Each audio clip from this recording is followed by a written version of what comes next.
ਜੁੜ ਚੁੱਕੇ ਨੇ ਹਰਜੋਤ ਸਿੰਘ ਖਾਲਸਾ ਜੀ ਨਾਲ। ਸਵਾਗਤ ਹੈ। ਸਤਿ ਸ਼੍ਰੀ ਅਕਾਲ ਜੀ।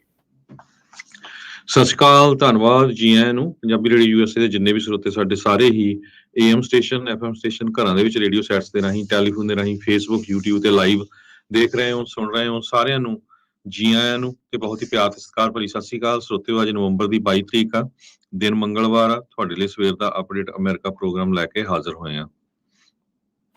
ਪ੍ਰੋਗਰਾਮ ਨੂੰ ਸਪਾਂਸਰ ਕਰਦੇ ਨੇ ਖਾਲਸਾ ਇੰਸ਼ੋਰੈਂਸ ਏਜੰਸੀ। ਮੈਡੀਕੇਅਰ ਦੀਆਂ ਸੇਵਾਵਾਂ ਤੁਸੀਂ ਇਹਨਾਂ ਤੋਂ ਲੈ ਸਕਦੇ ਹੋ। ਪਲਾਨ ABCD ਇਸ ਦੇ ਬਾਰੇ ਜਾਣਕਾਰੀ ਲਈ, ਮੈਡੀਕੇਅਰ ਦੇ ਲਈ ਅਪਲਾਈ ਕਰਨ ਦੇ ਲਈ ਇਹਨਾਂ ਦੇ ਨਾਲ ਸੰਪਰਕ ਕਰੋ। ਕਵਰਡ ਕੈਲੀਫੋਰਨੀਆ ਹੈਲਥ ਇੰਸ਼ੋਰੈਂਸ ਦੇ ਲਈ ਵੀ ਰੀਨਿਊਅਲਸ ਦਾ ਸਮਾਂ ਚੱਲ ਰਿਹਾ ਹੈ। ਉਸ ਬਾਰੇ ਜਾਣਕਾਰੀ ਲਈ ਵੀ ਖਾਲਸਾ ਇੰਸ਼ੋਰੈਂਸ ਏਜੰਸੀ ਦੇ ਨਾਲ ਸੰਪਰਕ ਕਰੋ। 408 272 2500। ਟੇਟਕੇਨਾ ਇਮੀਗ੍ਰੇਸ਼ਨ ਲਾ ਫਰਮ, ਇਮੀਗ੍ਰੇਸ਼ਨ ਦਾ ਹੋਵੇ ਕਿਸੇ ਵੀ ਤਰੀਕੇ ਦਾ ਕੰਮ, ਕਾਲ ਅਟਾਰਨੀ ਜੇ ਟੇਟਕੇਨਾ 415 909 0503। Manjeet Singh, Narendra Kaur Kular, Avtar Singh, Manzil Clovis, Satnam Singh, Amarjit Singh Dosanjh, Sunny Parewal, Yuba City, Paramjit Deol, Fresno, Lakhvir Samra, Texas, Jarnail Singh, Johal, Harnek Singh, Pabla, Renton, Washington, Onkar Singh, Fresno, Sarabjit Singh, Rendon gas and food, Elko, Nevada, Karamvir Singh, Turlock, Harjit Singh, Lathrop, Antelope, truck stop, Burns, Wyoming, Gurpal Singh Gill, Sacramento, Sewak Singh, Hollister, Binder Dhaliwal, Major Sidhu, Gurmel Liddar, Dharam Singh ਤੇ ਕੁਲਦੀਪ ਸਿੰਘ ਬੇਕਰਸਫੀਲਡ। ਸਾਰਿਆਂ ਦਾ ਧੰਨਵਾਦ ਜੀ। ਜੇਕਰ ਤੁਸੀਂ ਜਾਂ ਕੋਈ ਹੋਰ ਕਾਰੋਬਾਰ ਵੀ ਇਸ ਪ੍ਰੋਗਰਾਮ ਨੂੰ ਸਪਾਂਸਰ ਕਰਨਾ ਚਾਹੁੰਦੇ ਹੋ, ਸੰਪਰਕ 408 722 7698। ਜੀ, ਅੱਜ ਦੀਆਂ ਖਬਰਾਂ ਵੱਲ ਆਈਏ ਤੇ ਜਿਸ ਤਰ੍ਹਾਂ ਕੋਲੋਰਾਡੋ ਸਪ੍ਰਿੰਗ ਦੇ ਵਿੱਚ ਕਲੱਬ ਕਿਊ ਦੇ ਵਿੱਚ ਸ਼ੂਟਿੰਗ ਹੋਈ ਸੀ, ਉਹਦੇ ਸੰਬੰਧ ਦੇ ਵਿੱਚ ਹੁਣ ਇੱਕ ਪਰਸਨ ਜਿਸ ਦਾ ਨਾਮ ਰਿਚ ਫੈਰੋ ਕਰਕੇ ਦੱਸਿਆ ਗਿਆ, ਕਹਿੰਦੇ ਵੀ ਉਸ ਨੇ ਜੋ ਸ਼ੂਟਰ ਸੀ ਉਸ ਨੂੰ ਜੱਫੀ ਪਾਈ ਤੇ ਉਹਦੇ ਕਰਕੇ ਜੋ ਆ ਹੋਰ ਲੋਕ ਮਰਨ ਤੋਂ ਬਚ ਗਏ। ਰਿਚ ਫੈਰੋ ਸਾਬਕਾ ਆਰਮੀ ਦਾ ਵੈਟਰਨ ਹੈਗਾ।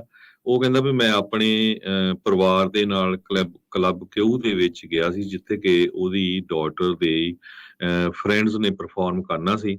ਨਾਲ ਉਹਦੀ ਵਾਈਫ ਸੀ ਤੇ ਉਹਦੀ ਡਾਟਰ ਤੇ ਡਾਟਰ ਦਾ ਬॉयਫ੍ਰੈਂਡ ਸੀਗਾ। ਕਹਿੰਦਾ ਵੀ ਜਦੋਂ ਅਸੀਂ ਗਏ ਉੱਥੇ ਬੜਾ ਮਾਹੌਲ ਵੈਲਕਮਿੰਗ ਸੀ, ਬੜਾ ਅੱਛਾ ਮਾਹੌਲ ਸੀਗਾ, ਪਰ ਇੱਕਦਮ ਉਹ ਚੇਂਜ ਹੋ ਗਿਆ ਜਦੋਂ ਸ਼ੂਟਰ ਨੇ ਗੋਲੀਆਂ ਚਲਾਣੀਆਂ ਸ਼ੁਰੂ ਕਰ ਦਿੱਤੀਆਂ। ਕਹਿੰਦਾ ਮੇਰੇ ਕੋਲ ਕੋਈ ਹੋਰ ਆਪਸ਼ਨ ਨਹੀਂ ਸੀ, ਜਾਂ ਤਾਂ ਮੈਂ ਆਪਣੇ ਪਰਿਵਾਰ ਨੂੰ ਮਰਨ ਦਿੰਦਾ ਤੇ ਜਾਂ ਫਿਰ ਆਪ ਜਾ ਕੇ ਉਹਨਾਂ ਨੂੰ ਫੜ ਲੈਂਦਾ।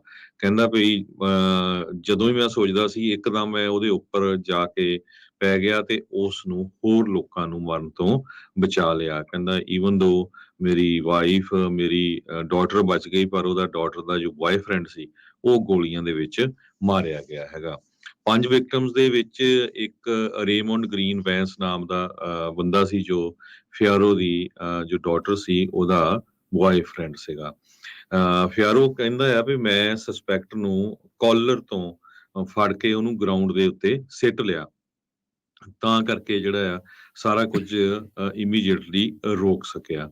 ਸੋ ਕਹਿੰਦਾ ਵੀ ਮੈਂ ਕੋਈ ਹੀਰੋ ਤਾਂ ਹੈ ਨਹੀਂ, ਪਰ ਕਿਉਂਕਿ ਮੇਰੀ ਸਰਵਿਸ ਮਿਲਟਰੀ ਦੀ ਸੀ, ਟ੍ਰੇਨਿੰਗ ਸੀਗੀ ਤੇ ਹੌਸਲਾ ਸੀਗਾ, ਜਿਹਦੇ ਕਰਕੇ ਉਸ ਨੂੰ ਜੋ ਸ਼ੂਟਰ ਸੀ ਉਸ ਨੂੰ ਜਿੰਨੀ ਜਲਦੀ ਹੋ ਸਕਿਆ ਉਸ ਨੂੰ ਫੜ ਸਕਿਆ ਤੇ ਹੋਰ ਲੋਕਾਂ ਨੂੰ ਹੋਰ ਲੋਕਾਂ ਦੀ ਜਿਹੜੀ ਮੌਤ ਆ ਉਹ ਉਸ ਤੋਂ ਬਚ ਸਕੇ, ਕਿਉਂਕਿ ਨਹੀਂ ਤਾਂ ਜਿਸ ਹਿਸਾਬ ਨਾਲ ਉਹਦੇ ਕੋਲ ਗਨ ਸੀਗੀਆਂ ਬਹੁਤ ਵੱਡੀ ਗਿਣਤੀ ਦੇ ਵਿੱਚ ਲੋਕ ਮਾਰੇ ਜਾ ਸਕਦੇ ਸੀਗੇ। ਕਹਿੰਦਾ ਵੀ ਮੇਰੀ ਜਿਹੜੀ ਮਿਲਟਰੀ ਦੀ ਬੈਕਗਰਾਊਂਡ ਆ, 3 ਵਾਰ ਉਸਨੇ ਇਰਾਕ ਤੇ ਅਫਗਾਨਿਸਤਾਨ ਦੇ ਵਿੱਚ ਟੂਰ ਕੀਤਾ ਸੀ ਤੇ ਫੋਰਟ ਕਾਰਸਨ ਦੇ ਉੱਤੇ ਜੋ ਮਿਲਟਰੀ ਬੇਸ ਆ ਕੰਮ ਕੀਤਾ ਸੀ। ਜੀ, 45 ਸਾਲਾਂ ਦਾ ਫਿਆਰੋ 15 ਸਾਲ ਆਰਮੀ ਅਫਸਰ ਜਿਹੜਾ ਰਿਹਾ। 2013 ਦੇ ਵਿੱਚ ਸੇਵਾ ਮੁਕਤ ਉੱਥੋਂ ਹੋਇਆ ਸੀ, ਆਰਮੀ ਨੂੰ ਛੱਡ ਕੇ ਜਿਹੜਾ ਉਹ ਆਇਆ ਸੀ। ਉਹਦੇ ਮਿਲਟਰੀ ਰੈਕਡ ਇਹੀ ਜਿਹੜੇ ਉਹ ਕਰਦੇ ਆ। ਕਹਿੰਦੇ ਮੈਨੂੰ ਪਤਾ ਨਹੀਂ ਸੀ ਮੈਂ ਕੀ ਕਰਨਾ, ਮੈਂ ਬਸ ਕੰਬੈਟ ਮੋਡ ਦੇ ਵਿੱਚ ਜਿਹੜਾ ਉਹ ਚਲਾ ਗਿਆ। ਤੇ ਜਿੱਦਾਂ ਤੁਸੀਂ ਦੱਸਿਆ ਵੀ ਉਹਨੂੰ ਇਹ ਸੀਗਾ ਵੀ ਜੇ ਇਹ ਚੀਜ਼ ਨਾ ਕਰਦਾ ਤਾਂ ਉਹਦੇ ਪਰਿਵਾਰ ਦੇ ਨਾਲ ਹੋਰ ਵੀ ਬਹੁਤ ਸਾਰੇ ਲੋਕ ਜਿਹੜੇ ਉਹ ਮਰ ਸਕਦੇ ਸੀ। ਉਹਦੇ ਪਰਿਵਾਰ ਦੇ ਜਿਹੜੇ ਜੀ ਆ ਫੱਟੜ ਹੋਏ ਨੇ ਤੇ ਉਹ ਇਸ ਟਾਈਮ ਜ਼ੇਰੇ ਇਲਾਜ ਨੇ ਤੇ ਆਪਣੀ ਰਿਕਵਰੀ ਕਰਨ ਦੇ ਵੱਲ ਨੂੰ ਜਿਹੜਾ ਹੌਲੀ ਹੌਲੀ ਹੀ ਵੱਧ ਰਹੇ। ਉੱਥੋਂ ਦੇ ਜਿਹੜੇ ਮੇਅਰ ਜੌਨ ਸਦਰਸ ਆ, ਉਹਨਾਂ ਨੇ ਕਿਹਾ ਵੀ ਇਹਨੇ ਅੱਜ ਕਈ ਜਾਨਾਂ ਜਿਹੜੀਆਂ ਆ ਉਹ ਬਚਾਈਆਂ। ਜੇ ਤੁਸੀਂ ਪਿਛਲੇ ਕੁਛ ਸਮੇਂ ਦਾ ਟ੍ਰੈਂਡ ਦੇਖੋ ਮਾਸ ਸ਼ੂਟਿੰਗਸ ਦਾ, ਤੇ ਇਹ ਜਿਹੜੇ ਨੌਜਵਾਨ ਇਸ ਟਾਈਮ ਸਭ ਤੋਂ ਜ਼ਿਆਦਾ ਜਿਹੜੇ ਹਿੰਸਕ ਆ ਉਹ ਹੋ ਰਹੇ ਨੇ। ਸੋ ਇਹ ਇੱਕ ਨਵਾਂ ਟ੍ਰੈਂਡ ਜਿਹੜਾ ਆ ਰਿਹਾ, ਜਿਹੜਾ ਕਿ ਚਿੰਤਾਜਨਕ ਆ। ਵੀ ਇਹ ਇਹਨਾਂ ਨੂੰ ਕੌਣ ਜਿਹੜਾ ਇਸ ਪਾਸੇ ਵੱਲ ਨੂੰ ਜਿਹੜਾ ਉਹ ਧੱਕ ਰਿਹਾ ਆ, ਜਾਂ ਫਿਰ ਇਹਨਾਂ ਦੇ ਮਨ ਦੇ ਵਿੱਚ ਇੰਨੀ ਨਫ਼ਰਤ, ਇੰਨੀ ਹੇਟ ਜਿਹੜੀ ਉਹ ਕਿਉਂ ਫੈਲ ਰਹੀ ਆ। ਸੋ ਬਹੁਤ ਸਾਰੇ ਜਿਹੜੇ LGBTQ ਵਾਲੇ ਪਾਸੇ ਆ, ਉਹ ਓਬਵੀਅਸਲੀ ਉਹ ਕਈ ਪੋਲੀਟੀਸ਼ੀਅਨਾਂ ਦੇ ਉੱਤੇ ਉਂਗਲ ਵੀ ਜਿਹੜੀ ਉਹ ਚੱਕਦੇ ਆ, ਕਹਿੰਦੇ ਵੀ ਇਹਨਾਂ ਨੇ ਸਾਡੇ ਪ੍ਰਤੀ ਜਿਹੜੀ ਹੇਟ ਜਿਹੜੀ ਉਹ ਵਧਾਈ ਹੈਗੀ ਆ। ਪਰ ਇਸ ਪੂਰੇ ਮਾਮਲੇ ਦੇ ਵਿੱਚ ਰਿਚਰਡ ਫਿਆਰੋ ਇਸ ਟਾਈਮ ਹੀਰੋ ਦੇ ਵਜੋਂ ਉੱਭਰ ਕੇ ਜਿਹੜਾ ਉਹ ਸਾਹਮਣੇ ਆਇਆ ਆ, ਤੇ 22 ਸਾਲਾਂ ਦਾ ਜਿਹੜਾ ਐਂਡਰਸਨ ਲੀ ਐਲਡਰਿਚ ਆ, ਜਿਸ ਦੇ ਉੱਤੇ 5 ਜਾਣਿਆਂ ਦੇ ਕਿਲਿੰਗ ਦੇ ਚਾਰਜਿਸ ਜਿਹੜੇ ਉਹ ਲੱਗਣਗੇ, 18 ਹੋਰ ਜਾਣੇ ਜਿਹੜੇ ਜਿਹੜੇ ਉਸਨੇ ਇੰਜਰ ਕੀਤੇ ਆ। ਜਦੋਂ ਵੀ ਟਰਾਇਲ ਚੱਲਦਾ, ਸਾਰਾ ਕੁਝ ਹੋਊਗਾ ਤੇ ਲੰਮੇ ਸਮੇਂ ਦੇ ਲਈ ਅੰਦਰ ਇਸ ਪੂਰੇ ਮਾਮਲੇ ਦੇ ਵਿੱਚ ਉਹ ਜਾ ਸਕਦਾ ਹੈਗਾ ਆ। ਸੋ ਇਹ ਬੜੀ ਚਿੰਤਾ ਵਾਲੀ ਜਿਹੜੀ ਗੱਲ ਬਣੀ ਪਈ ਹੈ ਹਰਜੋਤ ਸਿੰਘ ਜੀ। ਕਿਤੇ ਚਲ ਜਾਓ, ਸਕੂਲ ਹੋ ਗਿਆ, ਹੁਣ ਧਾਰਮਿਕ ਥਾਵਾਂ ਦੇ ਉੱਤੇ, ਕੋਈ ਕਲੱਬ ਦੇ ਵਿੱਚ ਕਿਤੇ ਕੋਈ ਗੱਡੀ ਚੜੀ ਜਾਂਦਾ, ਕਿਤੇ ਕੋਈ ਗੋਲੀ ਚ ਮਾਰੀ ਜਾਂਦਾ ਆ। ਕਮਲੇ ਹੋਏ ਪਏ ਆ ਲੋਕ। ਸੋ ਆਪਾਂ ਨੂੰ ਬਹੁਤ ਜ਼ਿਆਦਾ ਸਤਰਕ ਜਿਹੜਾ ਉਹ ਰਹਿਣ ਦੀ ਜ਼ਰੂਰਤ ਹੈਗੀ ਆ ਵੀ ਅਜਿਹੇ ਸ਼ਦਾਈ ਲੋਕਾਂ ਦਾ ਹੋਵੇ ਕੀ। ਤੇ ਕੋਲੋਰਾਡੋ ਦੇ ਵਿੱਚ ਦੇਖੋ ਹਰਜੋਤ ਸਿੰਘ ਜੀ ਵੀ ਅਜੇ ਰੈੱਡ ਫਲੈਗ ਲਾਅ ਹੋਣ ਦੇ ਬਾਵਜੂਦ ਵੀ, ਇੱਕ ਵਾਰੀ ਇਸ ਦੇ ਉੱਤੇ ਹੋਮਮੇਡ ਬੰਬ ਜਿਹੜਾ ਲੱਭਣ ਦੇ ਬਾਵਜੂਦ ਵੀ ਇਹ ਬੰਦਾ ਇਹ ਸਾਰਾ ਕੁਝ ਕਰਨ ਦੇ ਵਿੱਚ ਕਾਮਯਾਬ ਜਿਹੜਾ ਹੋ ਰਿਹਾ ਹੈ। ਬੜੇ ਵੱਡੇ ਵੱਡੇ ਸਵਾਲਾਂ ਦੇ ਉੱਤਰ ਜਿਹੜੇ ਚਾਹੀਦੇ ਆ, ਪਰ ਆਪਾਂ ਨੂੰ ਇਹ ਪਤਾ ਹੈ ਵੀ ਇਹ ਸਾਰੀ ਜਿਹੜੀ ਗੱਲਬਾਤ ਆ ਇਵੈਂਚੁਅਲੀ ਅੰਡਰ ਦਾ ਰਗ ਜਿਹੜੀ ਉਹ ਜਾਣੀ ਆ, ਤੇ ਅਗਲੀ ਸ਼ੂਟਿੰਗ ਲਈ ਆਪਾਂ ਫੇਰ ਵੇਟ ਕਰਨੀ ਆ। ਜੀ, ਅਗਲੀ ਖਬਰ ਵੱਲ ਚਲੀਏ। ਕੱਲ ਇੱਕ ਡਰਾਈਵਰ ਨੇ ਆਪਣਾ ਜੋ SUV ਸੀ ਉਹ ਐਪਲ ਦੇ ਸਟੋਰ ਹਿੰਗਮ ਮੈਸਾਚੂਸਟਸ ਦੇ ਵਿੱਚ ਜੋ ਆ ਉਹ ਬਾੜ ਦਿੱਤਾ ਸੀਗਾ। ਸੋ ਹੁਣ ਉਸ ਨੂੰ ਚਾਰਜ ਕੀਤਾ ਗਿਆ ਹੈਗਾ, ਕਿਉਂਕਿ ਇੱਕ ਕੰਮ ਕਰਨ ਵਾਲਾ 65 ਸਾਲਾਂ ਦਾ ਬੰਦਾ ਉੱਥੇ ਉਹਦੀ ਮੌਤ ਹੋ ਗਈ ਸੀ। ਰੀਨ ਬ੍ਰੈਡਲੀ 53 ਸਾਲਾਂ ਦਾ ਜੋ ਹਿੰਗਮ ਆ ਟਾਊਨ ਤੋਂ, ਉਸ ਨੂੰ 2019 ਟੋਯੋਟਾ 4Runner ਜੋ ਚਲਾ ਰਿਹਾ ਸੀ, ਉਸਨੇ ਸ਼ੀਸ਼ਾ ਤੋੜ ਕੇ ਆਪਣਾ ਜੋ ਪਿਕਅਪ ਆਪਣੀ ਜੋ ਕਾਰ ਆ SUV ਉਹ ਅੰਦਰ ਵਾੜ ਦਿੱਤੀ, ਜਿਹਦੇ ਨਾਲ ਕਈਆਂ ਦੇ ਸੱਟਾਂ ਵੀ ਲੱਗੀਆਂ ਤੇ ਇੱਕ ਜਣੇ ਦੀ ਮੌਤ ਹੋ ਗਈ ਹੈਗੀ ਆ। ਮਿਸਟਰ ਰੀਨ ਇਹ ਕਹਿੰਦਾ ਹੈ ਵੀ ਮੇਰਾ ਜੋ ਸੱਜਾ ਪੈਰ ਸੀ ਉਹ ਐਕਸਲਰੇਟਰ ਦੇ ਵਿੱਚ ਇੱਕ ਤਰ੍ਹਾਂ ਦੇ ਨਾਲ ਫਸ ਗਿਆ, ਤਾਂ ਕਰਕੇ ਮੈਂ ਬ੍ਰੇਕ ਨਹੀਂ ਲਾ ਸਕਿਆ, ਪਰ ਮੈਂ ਖੱਬੇ ਪੈਰ ਦੀ ਜ਼ਰੂਰਤ ਜਿਹੜੀ ਆ ਖੱਬਾ ਪੈਰ ਵਰਤਿਆ ਤੇ ਉਹਦੇ ਨਾਲ ਇੰਨੀ ਜਲਦੀ ਸਟਾਪ ਨਹੀਂ ਹੋ ਸਕਿਆ। ਕ੍ਰੈਸ਼ ਦੇ ਨਾਲ ਕੈਬਨ ਬ੍ਰੈਡਲੀ ਜੋ 65 ਸਾਲਾਂ ਦਾ ਨਿਊ ਜਰਸੀ ਤੋਂ ਆ, ਉਸ ਦੀ ਮੌਤ ਹੋ ਗਈ ਹੈ। ਡਿਸਟ੍ਰਿਕਟ ਅਟਾਰਨੀ ਦੇ ਆਫਿਸ ਨੇ ਦੱਸਿਆ। ਕਹਿੰਦੇ ਵੀ ਬ੍ਰੈਡਲੀ ਜੋ ਆ ਉਹ GMS ਕੰਸਟਰਕਸ਼ਨ ਦੇ ਲਈ ਕੰਮ ਕਰਦਾ ਸੀ ਤੇ ਆਪਣੇ ਕੋਵੈਰੀਅਰ ਦੇ ਨਾਲ ਸਟੋਰ ਦੇ ਵਿੱਚ ਆਇਆ ਹੋਇਆ ਸੀ। ਮਿਸਟਰ ਰੀਨ ਦੀ ਕਿਸੇ ਤਰ੍ਹਾਂ ਦੀ ਕੋਈ ਮੈਡੀਕਲ ਇਸ਼ੂ ਨਹੀਂ ਹੈਗਾ, ਤੇ ਉਹਨੇ ਸਰਵਿਸ ਵੀ ਕੀਤੀ ਸੀ ਕਾਰ ਦੀ, ਉਹਦੇ ਵਿੱਚ ਵੀ ਕੋਈ ਕਿਸੇ ਤਰ੍ਹਾਂ ਦਾ ਜੋ ਡਿਫੈਕਟ ਨਹੀਂ ਸੀ।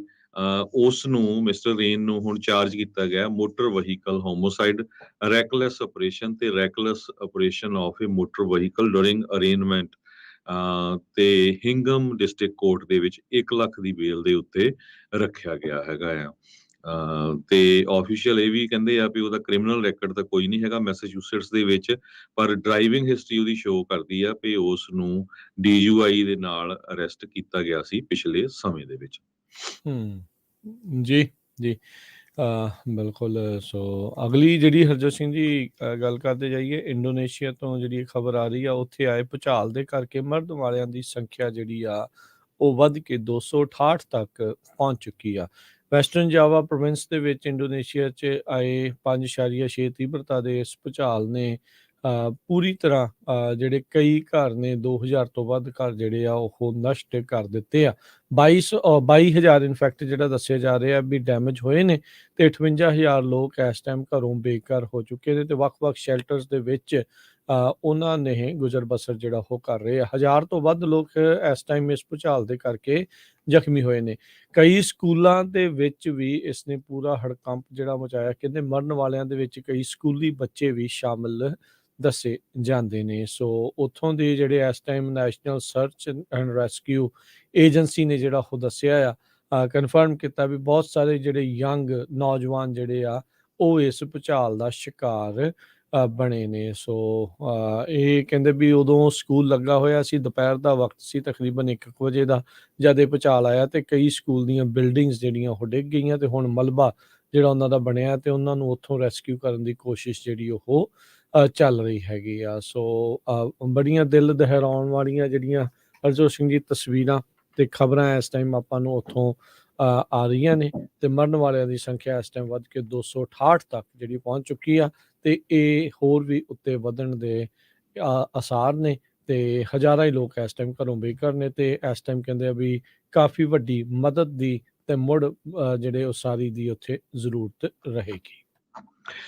ਅਗਲੀ ਖਬਰ ਫਲੋਰੀਡਾ ਤੋਂ ਆ ਰਹੀ ਹੈ। ਫਲੋਰੀਡਾ ਦੇ ਕੋਸਟ ਤੋਂ ਇੱਕ ਵੈਸਲ ਜੋ ਫੜਿਆ ਗਿਆ ਹੈ ਡਿਪਾਰਟਮੈਂਟ ਆਫ ਹੋਮਲੈਂਡ ਸਿਕਿਉਰਿਟੀ ਵੱਲੋਂ ਤੇ ਫਲੋਰੀਡਾ ਦੀ ਪੁਲਿਸ ਤੇ US ਬਾਰਡਰ ਪੈਟਰੋਲ ਏਜੰਟਸ ਵੱਲੋਂ, ਜਿਹਦੇ ਵਿੱਚ 100 ਤੋਂ ਵੱਧ ਲੋਕ ਇੱਕ ਬੋਟ ਦੇ ਵਿੱਚ ਆ ਰਹੇ ਸੀ। ਓਵਰਲੋਡਡ ਇਹ ਸੀਗੀ ਤੇ ਸੈਂਡਵਾਰ ਏਰੀਆ ਜੋ ਫਲੋਰੀਡਾ ਕੀਜ਼ ਦਾ, ਉੱਥੇ US ਕੋਸਟ ਗਾਰਡ ਤੇ US ਬਾਰਡਰ ਪੈਟਰੋਲ ਨੇ ਇਹ ਜੋ ਵੈਸਲ ਆ ਉਸ ਨੂੰ ਫੜਿਆ, ਜਿਹਦੇ ਵਿੱਚ 100 ਦੇ ਕਰੀਬ ਇਲੀਗਲ ਇਮੀਗ੍ਰੈਂਟਸ ਆ ਰਹੇ ਸੀ। ਇਸ ਤੋਂ ਬਿਨਾਂ 18 ਦੇ ਕਰੀਬ ਹੇਸ਼ੀਅਨ ਮਾਈਗ੍ਰੈਂਟਸ ਉਹ ਵੀ ਸਮੁੰਦਰ ਦੇ ਵਿੱਚ ਬੜੀ ਬੁਰੀ ਤਰ੍ਹਾਂ ਫਸੇ ਹੋਏ ਸੀ ਇੱਕ ਛੋਟੀ ਜਿਹੀ ਬੋਟ ਦੇ ਵਿੱਚ।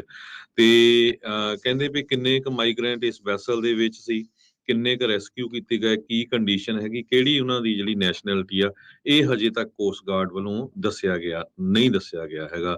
ਸੈਂਡਵਾਰ ਏਰੀਆ ਜੋ ਆ ਉਹ ਵੇਲ ਹਾਰਬਰ ਜੋ ਫਲੋਰੀਡਾ ਦਾ ਏਰੀਆ ਆ, ਉੱਥੇ ਉਸ ਏਰੀਆ ਦੇ ਵਿੱਚ ਹੈਗਾ ਆ ਤੇ ਇਸ ਤੋਂ ਪਹਿਲਾਂ ਵੀ ਇਦਾਂ ਦੇ ਵੈਸਲ ਉੱਥੇ ਆਉਂਦੇ ਰਹਿੰਦੇ ਹੈਗੇ ਆ। ਜਦੋਂ ਰੈਸਕਿਊ ਟੀਮਸ ਨੇ ਇਹਨਾਂ ਨੂੰ ਕੱਢਿਆ ਤੇ ਕਹਿੰਦੇ ਵੀ ਉਸ ਟਾਈਮ ਦੇ ਉੱਤੇ ਸਮੁੰਦਰ ਦਾ ਜੋ ਪਾਣੀ ਬੜਾ ਰਫ ਸੀ, 6 ਤੋਂ ਲੈ ਕੇ 10 ਫੁੱਟ ਉੱਚੀ ਤੱਕ ਜੋ ਆ ਸਮੁੰਦਰ ਦਾ ਜਿਹੜਾ ਪਾਣੀ ਉਹ ਇੱਕ ਤਰ੍ਹਾਂ ਦੇ ਨਾਲ ਹਵਾਵਾਂ ਦੇ ਨਾਲ ਚੱਲ ਰਿਹਾ ਸੀ ਤੇ ਕੋਸਟ ਗਾਰਡ ਨੇ ਬੜੀ ਮੁਸ਼ਕਲ ਦੇ ਨਾਲ ਇਹਨਾਂ ਨੂੰ ਉੱਥੋਂ ਕੱਢਿਆ ਹੈਗਾ। ਅਥਾਰਟੀਜ਼ ਨੇ ਇਹ ਦੱਸਿਆ ਕਿ 7000 ਤੋਂ ਵੱਧ ਐਨਕਾਊਂਟਰ ਹੇਸ਼ੀਅਨ ਮਾਈਗ੍ਰੈਂਟਸ ਦੇ ਸੰਬੰਧ ਦੇ ਵਿੱਚ ਫਲੋਰੀਡਾ ਦੇ ਵਿੱਚ ਕੱਲੇ ਅਕਤੂਬਰ ਮਹੀਨੇ ਦੇ ਵਿੱਚ ਹੋਏ ਹੈਗੇ ਆ। ਸੋ ਇਹ ਬਹੁਤ ਵੱਡਾ ਨੰਬਰ ਆ। ਸੋ ਤੁਸੀਂ ਇੱਥੋਂ ਅੰਦਾਜ਼ਾ ਲਾ ਸਕਦੇ ਹੋ ਵੀ ਕਿੰਨੇ ਦੁਨੀਆ ਦੇ ਲੋਕ ਭੱਜ ਕੇ ਆਪਣੇ ਆਪਣੇ ਮੁਲਕਾਂ ਤੋਂ USA ਨੂੰ ਆ ਰਹੇ ਹੈਗੇ। ਜੀ ਜੀ। ਅਗਲੀ ਜਿਹੜੀ ਹਰਜੋਤ ਸਿੰਘ ਜੀ ਗੱਲ ਕਰਦੇ ਜਾਈਏ, FIFA ਵਰਲਡ ਕੱਪ 2022 ਦਾ ਕਤਰ ਦੇ ਵਿੱਚ ਜਿਹੜਾ ਉਹ ਚੱਲ ਰਿਹਾ ਆ ਤੇ ਅੱਜ ਬਹੁਤ ਵੱਡਾ ਇੱਕ ਉਲਟ ਫੇਰ ਜਿਹੜਾ ਹੋਇਆ। ਸਾਊਦੀ ਅਰੇਬੀਆ ਨੇ ਬਹੁਤ ਹੀ ਤਗੜੀ ਟੀਮ ਅਰਜਨਟੀਨਾ ਮੈਸੀ ਵਾਲੀ, ਉਸ ਨੂੰ 2 ਦੇ ਮੁਕਾਬਲੇ 1 ਗੋਲ ਦੇ ਨਾਲ, 1 ਦੇ ਮੁਕਾਬਲੇ 2 ਗੋਲਾਂ ਦੇ ਨਾਲ ਜਿਹੜਾ ਉਹ ਹਰਾ ਦਿੱਤਾ। ਇਹ ਇਸ ਵਰਲਡ ਕੱਪ ਦਾ ਸਭ ਤੋਂ ਵੱਡਾ ਉਲਟ ਫੇਰ ਆ। ਪਿਛਲੇ 36 ਗੇਮਾਂ 'ਚ ਲਗਾਤਾਰ ਜੇਤੂ ਰਹੀ ਅਰਜਨਟੀਨਾ ਦੀ ਜਿਹੜੀ ਟੀਮ ਆ, ਉਹ ਵਰਲਡ ਕੱਪ ਦੇ ਪਹਿਲੇ ਮੈਚ ਦੇ ਵਿੱਚ ਉਸਨੂੰ ਹਾਰ ਦਾ ਸਾਹਮਣਾ ਜਿਹੜਾ ਉਹ ਕਰਨਾ ਪਿਆ ਆ। ਸਲੇ ਅਲ ਸ਼ੇਰੀ ਤੇ ਸਲਾਮ ਅਲ ਦਸਵਾਰੀ ਇਹਨਾਂ ਨੇ ਜਿਹੜੇ ਸਾਊਦੀ ਅਰੇਬੀਆ ਵੱਲੋਂ ਜਿਹੜੇ ਉਹ 2 ਗੋਲ ਕੀਤੇ ਤੇ ਮੈਸੀ ਨੇ ਜਿਹੜਾ ਆ ਉਹ 1 ਗੋਲ ਕੀਤਾ ਸੀਗਾ ਤੇ 2-1 ਦੇ ਨਾਲ ਸਾਊਦੀ ਅਰੇਬੀਆ ਜਿਹੜਾ ਉਹ ਜਿੱਤਿਆ ਆ। ਤੇ ਇਸ ਟਾਈਮ ਜਿਹੜੀ ਚਰਚਾ ਆ ਇਸ ਪੂਰੇ ਗੇਮ ਦੀ ਜਿਹੜੀ ਉਹ ਚੱਲ ਰਹੀ ਆ। ਜਦ ਬਹੁਤ ਸਾਰੇ ਲੋਕ ਅੱਜ ਸਵੇਰੇ ਇੱਧਰ ਵੈਸਟ ਕੋਸਟ ਵਾਲੇ ਪਾਸੇ ਜਦੋਂ ਉੱਠੇ ਜਾਂ ਦੇਖਿਆ ਉਹਨਾਂ ਨੇ, ਤਾਂ ਉਹ ਵੀ ਇਸ ਨਤੀਜੇ ਨੂੰ ਦੇਖ ਕੇ ਜਿਹੜੇ ਆ ਉਹ ਦੰਗ ਰਹਿ ਗਏ। ਕਹਿੰਦੇ ਵੀ ਇਹ ਜਿਹੜੀ ਅਪਸੈਟ ਵਿਨ ਆ ਜਾਂ ਇਤਿਹਾਸਿਕ ਜਿਹੜੀ ਜਿੱਤ ਆ, ਇਹ ਉਸ ਇਤਿਹਾਸ ਦੇ ਵਿੱਚ ਸ਼ੁਮਾਰ ਹੋ ਗਈ ਆ। US ਨੇ ਇੱਕ ਵਾਰੀ ਇੰਗਲੈਂਡ ਨੂੰ 1950 ਦੇ ਵਿੱਚ ਇਦਾਂ ਹੀ ਅਪਸੈਟ ਕਰਕੇ ਹਰਾਇਆ ਸੀ। ਨਾਰਥ ਕੋਰੀਆ ਨੇ ਇਟਲੀ 'ਚ 1966 ਦੇ ਵਿੱਚ ਹਰਾਇਆ ਸੀ। ਨਦਰਨ ਆਇਰਲੈਂਡ ਨੇ ਸਪੇਨ ਨੂੰ 1982 'ਚ ਤੇ ਕੈਮਰੂਨ ਨੇ ਅਰਜਨਟੀਨਾ ਨੂੰ 1990 'ਚ ਤੇ ਸੈਨੇਗਲ ਨੇ ਫਰਾਂਸ ਨੂੰ ਜਿਹੜਾ ਆ 2002 ਦੇ ਵਿੱਚ। ਸੋ ਇਦਾਂ ਦੀ ਜਿਹੜੀ ਆ ਜਿੱਤਾਂ ਦੇ ਵਿੱਚ ਇਹ ਜਿੱਤ ਸਾਊਦੀ ਅਰੇਬੀਆ ਦੀ ਜਿਹੜੀ ਉਹ ਸ਼ਾਮਲ ਹੋਈ ਆ। ਸੋ 88,000 ਦੀ ਜਿਹੜੀ ਹਰਜੋਤ ਸਿੰਘ ਜੀ ਸਟੇਡੀਅਮ ਦੇ ਵਿੱਚ ਆਡੀਅנס ਦੇ ਸਾਹਮਣੇ ਇੱਕ ਜ਼ਬਰਦਸਤ ਜਿਹੜੀ ਜਿੱਤ ਆ ਉਸ ਨੂੰ ਜਿਹੜਾ ਉਹਨਾਂ ਨੇ ਬਣਾਇਆ ਆ। ਤੇ ਅਰਜਨਟੀਨਾ ਦੇ ਓਬਵੀਅਸਲੀ ਟੀਮ ਵਾਲੇ ਪਲੇਅਰ ਦੇ ਨਾਲ ਜਿਹੜੇ ਉਹਨਾਂ ਦੇ ਸਪੋਰਟਰਸ ਆ ਉਹ ਬੜੇ ਨਿਰਾਸ਼ ਜਿਹੜੇ ਉਹ ਹੋਏ ਆ। ਤੇ ਪਰ ਇਹ ਜ਼ਬਰਦਸਤ ਜਿਹੜੀ ਜਿੱਤ ਆ ਸਾਊਦੀ ਅਰੇਬੀਆ ਦੀ ਹੋਈ ਆ। ਮਿਡਲ ਈਸਟ ਦੇ ਸਾਰੇ ਹੀ ਜਿਹੜੇ ਮੁਲਕ ਆ, ਜਿਹੜੇ ਮੁਸਲਿਮ ਮੁਲਕ ਆ ਜਾਂ ਕਹਿ ਲਓ ਵੀ, ਉਹਨਾਂ ਨੇ ਬੜੀ ਇਸ ਚੀਜ਼ ਦੀ ਜਿਹੜੀ ਖੁਸ਼ੀ ਮਨਾਈ ਹੈ ਕਿਉਂਕਿ ਅਰਜਨਟੀਨਾ ਦੀ ਟੀਮ ਬਹੁਤ ਜ਼ਿਆਦਾ ਸਟਰੋਂਗ ਜਿਹੜੀ ਆ ਇਸ ਵਰਲਡ ਕੱਪ ਦੇ ਲਈ ਜਿਹੜੀ ਉਹ ਮੰਨੀ ਜਾਂਦੀ ਸੀ। ਪਰ ਇਹ ਜਿਹੜਾ ਅਪਸੈਟ ਆ ਕਹਿੰਦੇ ਇਤਿਹਾਸ ਦੇ ਵਿੱਚ ਜਿਹੜਾ ਹੁਣ ਇਹਨਾਂ ਦੇ ਲਈ ਸੋਨੇ ਦੇ ਅੱਖਰਾਂ ਦੇ ਨਾਲ ਲਿਖਿਆ ਜਿਹੜਾ ਹੋ ਗਿਆ ਆ। ਸੋ ਇਹ ਲੇਟੈਸਟ ਅਪਡੇਟ ਜਿਹੜੀ ਫੀਫਾ ਦੇ ਵਰਲਡ ਕੱਪ ਤੋਂ ਆ। ਜਿਹੜੇ ਬਾਕੀ ਹੋਰ ਹੋਏ ਅੱਜ ਮੈਚ ਉਹਨਾਂ ਬਾਰੇ ਜੇ ਤੁਹਾਨੂੰ ਅੱਜ ਜਾਣਕਾਰੀ ਨਾਲ ਹੀ ਹੁਣ ਅਪਡੇਟ ਕਰਦੇ ਜਾਈਏ ਤਾਂ ਰਾਈਟ ਨਾਓ ਮੈਚ ਮੈਕਸੀਕੋ ਤੇ ਪੋਲੈਂਡ ਦੇ ਦਰਮਿਆਨ ਚੱਲ ਰਿਹਾ ਆ, ਜਿਹੜਾ ਕਿ 0-0 ਦੇ ਉੱਤੇ ਆ। ਗਰੁੱਪ ਡੀ ਦਾ ਹੋਇਆ ਇੱਕ ਜਿਹੜਾ ਹੋਰ ਮੈਚ ਸੀ ਡੈਨਮਾਰਕ ਤੇ ਟਿਊਨੀਸ਼ੀਆ ਦੇ ਵਿੱਚ, ਉਹ ਵੀ 0-0 ਦੇ ਉੱਤੇ ਬਰਾਬਰੀ ਤੇ ਛੁੱਟਿਆ ਆ। ਤੇ ਅੱਜ ਇੱਕ ਹੋਰ ਮੈਚ ਫਰਾਂਸ ਤੇ ਆਸਟ੍ਰੇਲੀਆ ਦੇ ਦਰਮਿਆਨ ਉਹ ਖਬਰਾਂ ਤੋਂ ਬਾਅਦ ਆਪਾਂ ਦੇਖਦੇ ਹਾਂ 11 ਵਜੇ ਇੱਥੇ ਦੇ ਸਮੇਂ ਦੇ ਮੁਤਾਬਕ ਉਹ ਸ਼ੁਰੂ ਹੋਣਾ ਆ। ਸੋ ਵਰਲਡ ਕੱਪ ਜਿਹੜਾ ਇਸ ਟਾਈਮ ਪੂਰੇ ਜ਼ੋਰਾਂ ਸ਼ੋਰਾਂ ਦੇ ਉੱਤੇ ਆ ਤੇ ਸਾਊਦੀ ਅਰੇਬੀਆ ਦੀ ਅਰਜਨਟੀਨਾ ਦੀ ਜਿੱਤ ਨੇ ਇੱਕ ਵਾਰੀ ਫਿਰ ਵਿਵਾਦਾਂ ਨੂੰ ਪਿੱਛੇ ਕਰਦੇ ਹੋਏ ਗੇਮ ਨੂੰ ਜਿਹੜਾ ਉਹ ਮੋਹਰੇ ਜਿਹੜਾ ਉਹ ਲੈ ਆਤਾ ਆ। ਇਸੇ ਤਰ੍ਹਾਂ ਯੂਐਸ ਦੀ ਟੀਮ ਤੇ ਜੋ ਵੇਲਸ ਦੀ ਟੀਮ ਆ ਉਹ ਇੱਕ ਸਕੋਰ ਕਰਕੇ ਟਾਈ ਦੇ ਵਿੱਚ ਰਹੇ ਹੈਗੇ ਆ। ਹੋਰ ਬੜੀਆਂ ਕੰਟਰੋਵਰਸੀਜ਼ ਉੱਥੇ ਚੱਲ ਰਹੀਆਂ ਹੈਗੀਆਂ। ਕੱਲ ਆਪਾਂ LGBTQ ਦੇ ਸੰਬੰਧ ਦੇ ਵਿੱਚ ਦੱਸਿਆ ਸੀ, ਉਹਨਾਂ ਨੂੰ ਰੋਕਿਆ ਗਿਆ। ਉਹਨਾਂ ਨੇ ਇਹ ਕਿਹਾ ਵੀ ਜੇ ਕੋਈ ਟੀਮ ਇਦਾਂ ਦੀ ਕਰੂਗੀ ਤੇ ਉਹਨਾਂ ਦੇ ਡਿਸਪਲਿਨਰੀ ਐਕਸ਼ਨ ਲਿਆ ਜਾਊਗਾ। ਇਰਾਨ ਵਾਲਿਆਂ ਨੇ ਪ੍ਰੋਟੈਸਟ ਕੀਤਾ ਹੈਗਾ, ਉਹਨਾਂ ਨੇ ਆਪਣਾ ਜਿਹੜਾ ਰਾਸ਼ਟਰੀ ਗੀਤ ਆ, ਨੈਸ਼ਨਲ ਐਂਥਮ ਆ, ਉਹ ਉਹਨਾਂ ਨੇ ਗਾਇਆ ਨਹੀਂ ਹੈਗਾ। ਕੁਝ ਕੁ ਉਹਨਾਂ ਦੇ ਪਲੇਅਰ ਆ ਜਿਹੜੇ ਉਹ ਇਸ ਪ੍ਰੋਟੈਸਟ ਤੋਂ ਬਾਹਰ ਰਹੇ। ਸੋ ਇਦਾਂ ਦਾ ਕੰਮ ਵੀ ਜਿਹੜਾ ਉੱਥੇ ਚੱਲਦਾ ਰਿਹਾ ਜੀ। ਬਿਲਕੁਲ ਇਸ ਟਾਈਮ ਜਿਹੜੇ ਹਰਜੋਤ ਸਿੰਘ ਦੀ ਚਰਚਾ ਜਿਹੜੀ ਉਹ ਚੱਲ ਰਹੀ ਆ, ਬਹੁਤ ਸਾਰੇ ਲੋਕ ਕਹਿ ਰਹੇ ਆ ਵੀ ਦੇਖੋ ਕਤਰ ਦੇ ਲੋਕ ਵੀ ਤੇ ਹੋਰ ਵੀ ਕਈ ਲੋਕ ਜਿਹੜੀ ਉਸ ਭਾਵਨਾ ਦੇ ਨਾਲ ਉਹ ਕਹਿ ਰਹੇ ਆ ਵੀ ਵੈਸਟਰਨ ਮੁਲਕਾਂ ਨੂੰ ਲੱਗਦਾ ਵੀ ਸ਼ਾਇਦ ਖੌਰੀ ਦੁਨੀਆ ਉਹਨਾਂ ਦੇ ਆਲੇ ਦੁਆਲੇ ਹੀ ਸਾਰੀ ਘੁੰਮਦੀ ਆ, ਪਰ ਜਦੋਂ ਤੁਸੀਂ ਕਿਸੇ ਹੋਰ ਮੁਲਕ 'ਚ ਜਾਂਦੇ ਜਿਹੜੀ ਉਹਨਾਂ ਦੀਆਂ ਰਵਾਇਤਾਂ ਤੇ ਉਹਨਾਂ ਦੇ ਜਿਹੜੀਆਂ ਚੀਜ਼ਾਂ ਆ ਉਹਨਾਂ ਨੂੰ ਵੀ ਤੁਹਾਨੂੰ ਜਿਹੜਾ ਉਹ ਮੰਨਣਾ ਪੈਂਦਾ ਆ। ਸੋ ਸ਼ਰਾਬ ਦੇ ਉੱਤੇ ਉਹਨਾਂ ਨੇ ਜਿਹੜੀ ਉਹ ਬੈਨ ਲਾਇਆ ਸੀ। ਇਹ ਜਿਹੜਾ LGBTQ ਵਾਲੇ ਆ ਉਹ ਟੀ-ਸ਼ਰਟਾਂ ਪਾ ਕੇ ਰੋਕਤੀ। ਵਨ ਲਵ ਵਾਲਾ ਜਿਹੜਾ ਇਹਨਾਂ ਨੇ ਆਰਮ ਬੈਂਡ ਪਾਉਣਾ ਸੀਗਾ ਉਸ ਦੇ ਉੱਤੇ ਜਿਹੜੀ ਉਹ ਰੋਕ ਆ ਉਹ ਲਾਈ ਆ। ਸੋ ਇਹ ਸਾਰੀਆਂ ਚੀਜ਼ਾਂ ਇਸ ਟਾਈਮ ਦੇਖਣ ਨੂੰ ਜਿਹੜੀਆਂ ਉੱਥੇ ਮਿਲ ਰਹੀਆਂ ਆ। ਪਰ ਕੰਟਰੋਵਰਸੀਜ਼ ਤਾਂ ਚਲੋ ਜਿਹੜੀਆਂ ਚੱਲਦੀਆਂ ਰਹਿਣੀਆਂ ਆ, ਕਿੱਦਾਂ ਹੋਊਗਾ। ਇਰਾਨ ਦੇ ਪਲੇਅਰ ਇਸ ਟਾਈਮ ਜਿਹੜੇ ਹਰਜੋਤ ਸਿੰਘ ਦੀ ਵੱਡੀ ਜਿਹੜੀ ਵਾਹਵਾ ਜਿਹੜੀ ਜ਼ਰੂਰ ਖੱਟ ਰਹੇ ਆ। ਉਹਨਾਂ ਨੂੰ ਇਹ ਵੀ ਪਤਾ ਹੈ ਵੀ ਜੇ ਜਦੋਂ ਵਾਪਸ ਜਦੋਂ ਵੀ ਪਹੁੰਚਦੇ ਆ ਤਾਂ ਉਹਨਾਂ ਨੂੰ ਉੱਥੇ ਗ੍ਰਿਫਤਾਰ ਵੀ ਕੀਤਾ ਜਾ ਸਕਦਾ ਹੈ, ਕਿਉਂਕਿ ਨੈਸ਼ਨਲ ਐਂਥਮ ਦੇ ਵਿੱਚ ਉਹ ਬੋਲੇ ਨਹੀਂ, ਉਹਨਾਂ ਨੇ ਮੌਨ ਧਾਰੀ ਰੱਖਿਆ। ਤੇ ਉੱਥੇ ਹੋ ਰਹੇ ਜਿਹੜੇ ਪ੍ਰੋਟੈਸਟ ਆ ਉਹਨਾਂ ਦੀ ਚਰਚਾ ਵੀ ਉਹਨਾਂ ਨੇ ਪ੍ਰੈਸ ਕਾਨਫਰੰਸਾਂ 'ਚ ਕੀਤੀ ਆ। ਸੋ ਹੁਣ ਦੇਖੋ ਅੱਗੇ ਉਹਨਾਂ ਦਾ ਵਿਚਾਰਿਆਂ ਦਾ ਉੱਥੇ ਕੀ ਬਣਦਾ ਹੈਗਾ ਆ ਜੀ। ਅਗਲੀ ਖਬਰ ਜੋ ਆ ਉਹ ਮਜ਼ੂਰੀ ਤੋਂ ਆ ਰਹੀ ਹੈ। ਮਜ਼ੂਰੀ ਦੇ ਵਿੱਚ ਨਵੰਬਰ 29 ਨੂੰ ਇੱਕ ਐਗਜ਼ੀਕਿਊਸ਼ਨ ਹੋਣੀ ਹੈਗੀ ਆ ਕੈਬਨ ਜੌਨਸਨ ਦੀ, ਕਿਉਂਕਿ ਉਸ ਨੇ ਮਜ਼ੂਰੀ ਦੇ ਵਿੱਚ ਪੁਲਿਸ ਆਫੀਸਰ ਵਿਲੀਅਮ ਮੈਕੈਂਟੀ ਨੂੰ 2005 ਦੇ ਵਿੱਚ ਮਾਰ ਦਿੱਤਾ ਸੀ। ਤੇ ਜੋ ਲਾਇਰਸ ਆ ਉਹ ਕੋਸ਼ਿਸ਼ ਕਰ ਰਹੇ ਆ ਵੀ ਉਹਦੀ ਜਿਹੜੀ ਐਗਜ਼ੀਕਿਊਸ਼ਨ ਆ, ਜਿਹੜੀ ਉਹਨੂੰ ਫਾਂਸੀ ਦੇਣੀ ਆ, ਉਸ ਨੂੰ ਰੋਕ ਦਿੱਤਾ ਜਾਵੇ। ਪਰ ਹੁਣ ਉਹਦੇ ਉਸ ਫਾਂਸੀ ਦੇ ਵਿੱਚ ਇੱਕ ਨਵਾਂ ਮੋੜ ਆਇਆ ਵੀ ਕੈਬਨ ਜੌਨਸਨ ਦੀ 19 ਸਾਲਾਂ ਦੀ ਜੋ ਬੱਚੀ ਆ ਉਹ ਕਹਿੰਦੀ ਆ ਵੀ ਮੈਂ ਆਪਣੇ ਫਾਦਰ ਦੀ ਜਿਹੜੀ ਫਾਂਸੀ ਜਦੋਂ ਤੁਸੀਂ ਟੀਕਾ ਲਾ ਕੇ ਕਰਨੀ ਆ ਉਹ ਉਸ ਟਾਈਮ ਦੇ ਉੱਤੇ ਦੇਖਣਾ ਚਾਹੁੰਦੀ ਆ। ਤੇ ਜੋ ਮਜ਼ੂਰੀ ਦਾ ਲਾ ਆ ਉਹ ਕਹਿੰਦੇ ਆ ਵੀ 21 ਸਾਲਾਂ ਤੋਂ ਥੱਲੇ ਦਾ ਅੰਡਰ 21 ਜੋ ਕੋਈ ਵੀ ਬੱਚਾ ਆ ਉਹ ਵਿਟਨੈਸ ਨਹੀਂ ਕਰ ਸਕਦਾ ਐਗਜ਼ੀਕਿਊਸ਼ਨ। ਸੋ ਹੁਣ ਦੇਖਦੇ ਆ ਇਹਦੇ ਸੰਬੰਧ ਦੇ ਵਿੱਚ ਅਮਰੀਕਨ ਸਿਵਲ ਲਿਬਰਟੀ ਯੂਨੀਅਨ ਨੇ ਤਾਂ ਐਮਰਜੈਂਸੀ ਮੋਸ਼ਨ ਫਾਈਲ ਕੀਤਾ ਹੋਇਆ ਫੈਡਰਲ ਕੋਰਟ ਕੈਂਸਸ ਸਿਟੀ ਦੇ ਵਿੱਚ ਵੀ ਐਗਜ਼ੀਕਿਊਸ਼ਨ ਨਹੀਂ ਹੋਣੀ ਚਾਹੀਦੀ। ਤੇ ਕੋਰਟ ਜਿਹੜੀ ਆ ਉਹਦੇ ਬੱਚੀ ਦੇ ਸੰਬੰਧ ਦੇ ਵਿੱਚ ਕੀ ਡਿਸੀਜਨ ਦਿੰਦੀ ਆ ਇਹ ਹੁਣ ਆਉਣ ਵਾਲੇ ਦਿਨਾਂ 'ਚ ਪਤਾ ਲੱਗੂਗਾ। ਜੀ ਬਿਲਕੁਲ। ਅਗਲੀ ਗੱਲ ਕਰਦੇ ਜਾਈਏ, ਡਿਜ਼ਨੀ ਦੇ ਵਿੱਚ ਸਾਬਕਾ ਜਿਹੜੇ CEO ਬੌਬ ਐਗਰ ਉਹਨਾਂ ਦੀ ਵਾਪਸੀ ਜਿਹੜੀ ਉਹ ਹੋਣ ਜਾ ਰਹੀ ਆ। 50 ਸਾਲ ਤੋਂ ਵੱਧ ਇਹ ਡਿਜ਼ਨੀ ਦੇ ਜਿਹੜੇ ਆ ਪਰਚਮ ਦੇ ਉੱਤੇ ਜਿਹੜੇ ਹੋ ਰਹੇ ਆ, ਟੌਪ ਦੇ ਉੱਤੇ ਰਹੇ ਆ।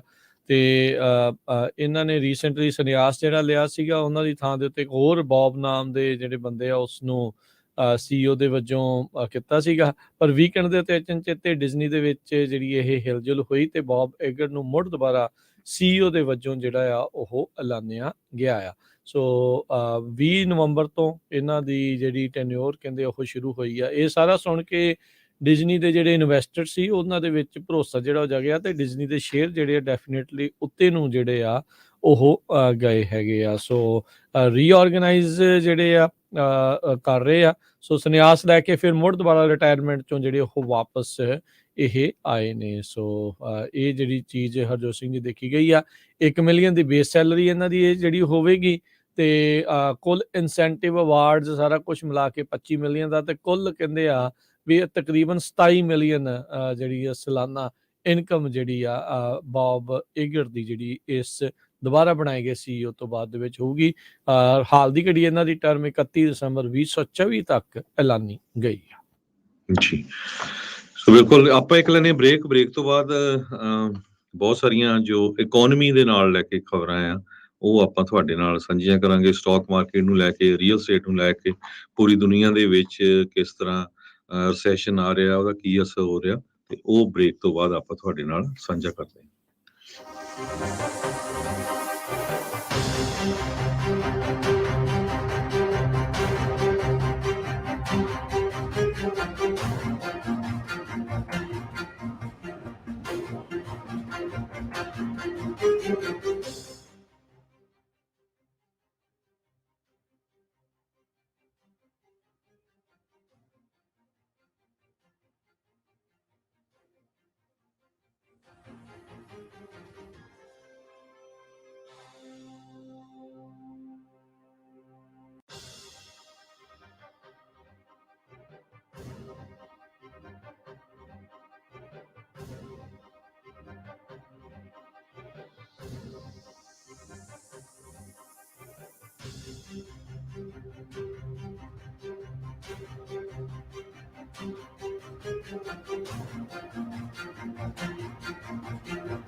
ਪੰਜਾਬੀ ਰੇਡੀਓ USA ਸੁਣ ਰਹੇ ਸਾਰੇ ਸਰੋਤਿਆਂ ਨੂੰ ਜੀ ਆਇਆਂ ਨੂੰ ਇੱਕ ਵਾਰੀ ਫਿਰ ਸਤਿ ਸ਼੍ਰੀ ਅਕਾਲ। ਸਵਾਗਤ ਹੈ ਅਪਡੇਟ ਅਮਰੀਕਾ 'ਚ। ਹਰਜੋਤ ਸਿੰਘ ਜੀ, ਜੀ ਆਇਆਂ ਨੂੰ ਜੀ।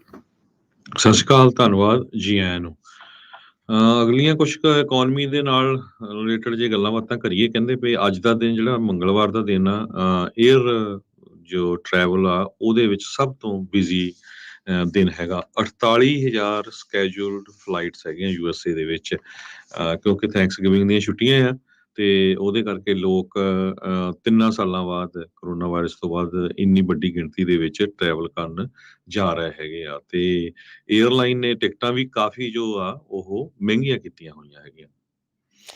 ਜੀ ਬਿਲਕੁਲ। ਸੋ ਟਰੈਵਲ ਦੇ ਵਿੱਚ ਜੇ ਦੇਖਿਆ ਜਾਵੇ ਤਾਂ ਬਫਲੋ ਵਾਲੇ ਇਲਾਕੇ ਦੇ ਵਿੱਚ ਕਾਫੀ ਜ਼ਿਆਦਾ ਸਨੋ ਪਈ ਆ ਤੇ ਟਰੈਵਲ ਜਿਹੜਾ ਖਾਸ ਕਰਕੇ ਉਧਰ ਨੂੰ ਜਾਣਾ ਜਾਂ ਉਧਰੋਂ ਇੱਧਰ ਨੂੰ ਆਉਣਾ ਆ, ਉਹਨਾਂ ਨੂੰ ਕਾਫੀ ਜਿਹੜੀ ਮੁਸ਼ਕਿਲ ਇਸ ਦੇ ਵਿੱਚ ਸਾਹਮਣਾ ਕਰਨਾ ਪੈ ਸਕਦਾ ਆ। ਸੋ ਬਰਫ਼ਬਾਰੀ ਕਾਫੀ ਵੱਡੇ ਪੱਧਰ ਦੇ ਉੱਤੇ ਇਸ ਵਾਰ ਹੋਈ ਹੈ। ਕਈਆਂ ਦੀ ਥੈਂਕਸ ਗਿਵਿੰਗ ਦੀਆਂ ਛੁੱਟੀਆਂ ਜਿਹੜੀਆਂ ਇਸ ਦੇ ਵਿੱਚ ਖਰਾਬ ਵੀ ਜਿਹੜੀਆਂ ਉਹ ਹੋ ਸਕਦੀਆਂ ਨੇ। ਸੋ ਇਹ ਜਿਹੜੀ ਸਥਿਤੀ ਹੈ ਇਸ ਟਾਈਮ ਉਧਰ ਬਣੀ ਪਈ ਆ ਤੇ ਅਗਲੀਆਂ ਜਿਹੜੀਆਂ ਹਰਜੋਤ ਸਿੰਘ ਜੀ ਇਕੋਨਮੀ ਦੇ ਵੱਲ ਨੂੰ ਵੀ ਜਿਹੜਾ ਆਪਾਂ ਨਾਲ ਦੇ ਨਾਲ ਵੱਧਦੇ ਆ, ਟਵਿੱਟਰ ਦੀ ਜਿਹੜੀ ਖਬਰ ਇੱਕ ਹੋਰ ਆ ਰਹੀ ਆ। ਈਲਨ ਮਸਕ ਨੇ ਜਿਹੜਾ ਟਵਿੱਟਰ ਬਲੂ ਦਾ ਰੀਲਾਂਚ ਕਰਨਾ ਸੀਗਾ 29 ਨਵੰਬਰ ਤੋਂ, ਉਸ ਨੂੰ ਹਾਲ ਦੀ ਘੜੀ ਉਸਨੇ ਫਿਰ ਹੋਲਡ ਦੇ ਉੱਤੇ ਪਾ ਦਿੱਤਾ, ਪੋਸਟਪੋਨ ਜਿਹੜਾ ਉਹ ਕਰ ਦਿੱਤਾ ਹੈ। ਕਹਿੰਦੇ ਵੀ ਕੋਸ਼ਿਸ਼ ਜਿਹੜੀ ਆ ਵੀ ਕੋਈ ਜਾਣਾ ਡਾਲਰ ਕੁਛ $7-8 ਜਿੰਨੇ ਵੀ ਉਹਨਾਂ ਨੇ ਰੱਖੇ ਆ ਵੀ ਉਹ ਦੇ ਕੇ ਸਬਸਕ੍ਰਿਪਸ਼ਨ ਜਿਹੜੀ ਲੈਂਦਾ ਹੈ, ਬਲੂ ਟਿਕ ਮਾਰਕ ਜਿਹੜਾ ਉਹ ਲੈ ਲੈਂਦਾ ਤੇ ਕੋਈ ਕਿਸੇ ਨੂੰ ਇੰਪਰਸਨੇਟ ਨਾ ਕਰ ਸਕੇ, ਉਸ ਦੇ ਲਈ ਜਿਹੜਾ ਆ ਉਹ ਹੋਰ ਟੈਸਟਿੰਗ ਜਿਹੜੀ ਉਹ ਕਰਨਾ ਚਾਹੁੰਦੇ ਨੇ। ਸੋ ਹਾਲ ਦੀ ਘੜੀ ਉਸ ਦੀ ਜਿਹੜੀ ਬਲੂ ਟਿਕ ਦੀ ਜਿਹੜੀ ਲਾਂਚ ਆ ਉਸ ਨੂੰ ਹਾਲ ਦੀ ਘੜੀ ਉਹਨਾਂ ਨੇ ਫਿਰ ਰੋਕ ਦਿੱਤਾ ਆ। ਉੱਦਾਂ 29 ਨਵੰਬਰ ਤੋਂ ਇਸ ਨੂੰ ਚਾਲੂ ਜਿਹੜਾ ਉਹ ਕਰਨਾ ਸੀ। ਇਸ ਤੋਂ ਪਹਿਲਾਂ ਇਹਨਾਂ ਨੇ ਰੋਲ ਆਊਟ ਕੀਤਾ ਸੀਗਾ ਤੇ ਸਭ ਨੇ ਦੇਖਿਆ ਵੀ ਉਸ ਦਾ ਪੂਰੀ ਤਰ੍ਹਾਂ ਜਿਹੜਾ ਬਲੂ ਟਿਕ ਦਾ ਭੱਠਾ ਹੀ ਜਿਹੜਾ ਇੱਕ ਹਿਸਾਬ ਦੇ ਨਾਲ ਬਹਿ ਗਿਆ, ਕਾਫੀ ਬੌਚਡ ਜਿਹੜਾ ਓਵਰਆਲ ਰਿਹਾ ਆ। ਸੋ ਹੁਣ ਦੇਖੋ ਵੀ ਉਸ ਗਲਤੀ ਤੋਂ ਸਿੱਖ ਕੇ ਕਿੱਡੇ ਹੋਰ ਵਧੀਆ ਢੰਗ ਦੇ ਨਾਲ ਜੇ ਸਬਸਕ੍ਰਿਪਸ਼ਨ ਮਾਡਲ ਜਿਹੜਾ ਉਹ ਲੈ ਕੇ ਆਉਂਦੇ ਆ ਜਾਂ ਨਹੀਂ। ਪਰ ਫ੍ਰੀ ਸਪੀਚ ਦਾ ਇਹ ਕਹਿਣ ਵਾਲਾ ਈਲਨ ਮਸਕ ਪੈਸੇ ਦੇ ਕੇ ਜਿਹੜੀ ਸਪੀਚ ਆ ਉਸ ਨੂੰ ਪ੍ਰਮੋਟ ਕਰਨ ਵੱਲ ਨੂੰ ਜਿਹੜਾ ਇਸ ਟਾਈਮ ਵੱਧ ਰਿਹਾ ਹੈ। ਜੀ, ਇਹਦੇ ਸੰਬੰਧ ਦੇ ਵਿੱਚ ਉਹਨਾਂ ਨੇ ਇਹ ਕਿਹਾ ਵੀ ਬਲੂ ਵੈਰੀਫਾਈਡ ਦਾ ਜੋ ਉਹਦਾ ਇੱਕ ਤਰ੍ਹਾਂ ਨਾਲ ਪੁਆਇੰਟ ਜਿਸ ਨੂੰ ਯੂਜ਼ ਕਰਨਾ ਸੀ, ਉਹਨਾਂ ਨੇ ਉਸ ਨੂੰ ਹੋਲਡ ਆਫ ਕਰ ਲਿਆ ਆ ਤੇ ਮੇ ਵੀ ਡਿਫਰੈਂਟ ਕਲਰ ਉਹ ਆਰਗੇਨਾਈਜੇਸ਼ਨਸ ਦੇ ਲਈ ਵਰਤਣ ਤੇ ਕਾਫੀ ਕੁਝ ਮਾਰਕੀਟ 'ਚ ਵੀ ਹੋ ਰਿਹਾ। ਉਹਨਾਂ ਦੀ ਟੈਸਲਾ ਜੋ ਕੰਪਨੀ ਆ ਉਹਦਾ ਸਟਾਕ ਵੀ ਬੜਾ ਥੱਲੇ ਨੂੰ ਜਾ ਰਿਹਾ ਤੇ ਜੇ ਹੁਣ ਆਪਾਂ ਇੰਟਰਸਟ ਰੇਟ ਦੀ ਗੱਲ ਕਰਦੇ ਜਾਈਏ, ਫੈਡ ਹਜੇ ਵੀ ਸੋਚ ਰਿਹਾ ਵੀ 3/4 ਬੇਸਿਸ ਪੁਆਇੰਟ ਇੰਟਰਸਟ ਵੱਧ ਸਕਦਾ ਹੈਗਾ। ਕਹਿੰਦੇ ਵੀ ਕਲੀਵਲੈਂਡ ਫੈਡ ਦੇ ਪ੍ਰੈਜ਼ੀਡੈਂਟ ਲੋਰੇਟਾ ਮੈਸਟਰ ਨੇ ਕਿਹਾ ਵੀ ਜੋ ਨਵਾਂ ਡਾਟਾ ਆਇਆ ਉਹ ਇਨਕਰੇਜਿੰਗ ਤਾਂ ਜ਼ਰੂਰ ਹੈਗਾ ਆ, ਪਰ ਹਜੇ ਪ੍ਰੋਗਰੈਸ ਨਹੀਂ ਉਹਦੇ ਵਿੱਚ ਸਟਾਰਟ ਹੋਈ ਹੈਗੀ। ਕਹਿੰਦੀ ਵੀ ਮੈਂ ਆਪਣੇ ਬੋਰਡ ਦੇ ਨਾਲ ਜੋ ਹੋਰ ਮੈਂਬਰਸ ਹੈਗੇ ਆ ਉਹਦੇ ਵਿੱਚ ਇੰਟਰਸਟ ਰੇਟ ਇਨਕਰੀਜ਼ ਕਰਨ ਦੇ ਵਿੱਚ ਪੂਰੀ ਤਰ੍ਹਾਂ ਸਹਿਮਤ ਆ। ਸੋ ਹੁਣ ਇਹ ਦੇਖਦੇ ਆ ਵੀ ਕਿਉਂਕਿ ਫੈਡਰਲ ਰਿਜ਼ਰਵ ਬੋਰਡ ਦੀ ਫਿਰ ਮੀਟਿੰਗ ਹੋਣੀ ਹੈਗੀ ਆ ਦਸੰਬਰ 'ਚ ਹੋਣੀ ਹੈ ਸ਼ਾਇਦ ਪਹਿਲੇ ਹਫ਼ਤੇ, ਤੇ ਦੇਖਦੇ ਆ ਕਿੰਨਾ ਕੁ interest rate federal reserve board increase ਕਰਦਾ। ਪਰ ਇਹਦਾ ਅਸਰ ਜੋ ਆ ਬਹੁਤ ਜ਼ਿਆਦਾ ਪੈ ਰਿਹਾ ਹੈਗਾ। ਜੋ ਮਾਰਕੀਟਸ ਹੈਗੀਆਂ ਆ ਉਹ ਐਕਸਪੈਕਟ ਕਰ ਰਹੀਆਂ ਵੀ ਫੈਡਰਲ ਰਿਜ਼ਰਵ ਬੋਰਡ ਦਸੰਬਰ ਦੇ ਵਿੱਚ 7ਵਾਂ ਇੰਟਰਸਟ ਰੇਟ ਇਨਕਰੀਜ਼ ਹੋਣਾ 1 ਸਾਲ ਦੇ ਵਿੱਚ, ਉਹ 0.5% ਹੀ ਹੋਵੇ, ਕਿਉਂਕਿ ਪਿਛਲੇ 4 ਇੰਟਰਸਟ ਰੇਟ 0.75% ਇਨਕਰੀਜ਼ ਹੋਏ ਸੀ। ਇਹ ਮੇਰੇ ਖਿਆਲ ਨਾਲ ਵੀ ਹਿਸਟਰੀ ਦੇ ਵਿੱਚ ਹੀ ਹੋਣਾ ਹੈ ਵੀ 1 ਸਾਲ ਦੇ ਵਿੱਚ 7 ਵਾਰ ਇੰਟਰਸਟ ਰੇਟ ਇਨਕਰੀਜ਼ ਹੋਇਆ ਤੇ 4 ਵਾਰ 0.75% ਇੰਟਰਸਟ ਰੇਟ ਇਨਕਰੀਜ਼ ਹੋਇਆ ਹੈਗਾ ਆ ਤੇ 7.7% 7.5% ਦੇ ਕਰੀਬ ਇੰਟਰਸਟ ਰੇਟ ਕਈ ਜਗ੍ਹਾ ਦੇ ਉੱਤੇ ਪਹੁੰਚ ਗਿਆ ਆ। ਇਹਨੂੰ ਦੇਖਦੇ ਹੋਏ ਜੋ ਰੀਅਲ ਸਟੇਟ ਮਾਰਕੀਟ ਆ ਉਹਦੇ ਉੱਤੇ ਕਾਫੀ ਬੁਰਾ ਅਸਰ ਪੈ ਰਿਹਾ ਹੈਗਾ। ਬਿਲਕੁਲ ਹਰਜੋਤ ਸਿੰਘ ਜੀ, ਬੀਤੇ ਹਫ਼ਤੇ ਦੇ ਵਿੱਚ ਇੱਕ ਹੋਰ ਫੈਡ ਰਿਜ਼ਰਵ ਦੇ ਜਿਹੜੇ ਸੀਗੇ ਗਵਰਨਰ, ਉਹਨਾਂ ਨੇ ਕਿਹਾ ਸੀਗਾ ਵੀ ਅਸੀਂ ਟਰਾਈ ਕਰ ਰਹੇ ਹਾਂ ਵੀ ਸ਼ਾਇਦ ਇਸ ਨੂੰ ਹੋਲਡ ਆਫ ਕਰਕੇ 0.5% ਹੀ ਜਿਹੜਾ ਉਹ ਵਧਾਇਆ ਜਾਵੇ। ਪਰ ਇਹ ਆ ਵੀ ਇੰਟਰਸਟ ਰੇਟ ਵਧਣਾ ਜਿਹੜਾ ਉਹ ਜ਼ਰੂਰ ਆ, ਚਾਹੇ ਅੱਧਾ ਵਾਧਾ ਹੈ ਕਿ ਪੌਣਾ ਵਾਧਾ ਆ, ਇਹ ਹੁਣ ਦੇਖਣ ਵਾਲੀ ਗੱਲ ਜਿਹੜੀ ਉਹ ਰਹੇਗੀ। ਪਰ ਇੰਟਰਸਟ ਰੇਟ ਅੱਗੇ ਵੱਲ ਨੂੰ ਹੀ ਜਿਹੜਾ ਉਹ ਜਾਵੇਗਾ। ਸੋ ਇਹ ਜਿਹੜਾ ਹਰਜੋਤ ਸਿੰਘ ਜੀ ਇਸ ਟਾਈਮ ਦੇਖਿਆ ਗਿਆ ਆ। ਉਧਰ ਯੂਕੇ ਦੇ ਵਿੱਚ ਕਹਿੰਦੇ ਇਕੋਨਮੀ ਨੇ ਵਰਸਟ ਡਾਊਨਟਰਨ ਜਿਹੜਾ ਉਹ ਲੈ ਲਿਆ ਹੈਗਾ, ਤੇ ਉੱਥੇ ਦੀ ਸਥਿਤੀ ਕੋਈ ਬਹੁਤੀ ਚੰਗੀ ਜਿਹੜੀ ਨਜ਼ਰ ਨਹੀਂ ਆ ਰਹੀ ਹੈਗੀ। ਤੇ ਇਸ ਟਾਈਮ ਉੱਦਾਂ ਤਾਂ ਵੈਸੇ ਜਿਹੜਾ ਹਰਜੋਤ ਸਿੰਘ ਜੀ ਗਲੋਬਲ ਤੌਰ ਦੇ ਉੱਤੇ ਇਕਨੋਮਿਕ ਜਿਹੜੇ ਹਾਲਾਤ ਆ ਕੋਈ ਬਹੁਤੇ ਚੰਗੇ ਨਹੀਂ ਨਜ਼ਰ ਆ ਰਹੇ।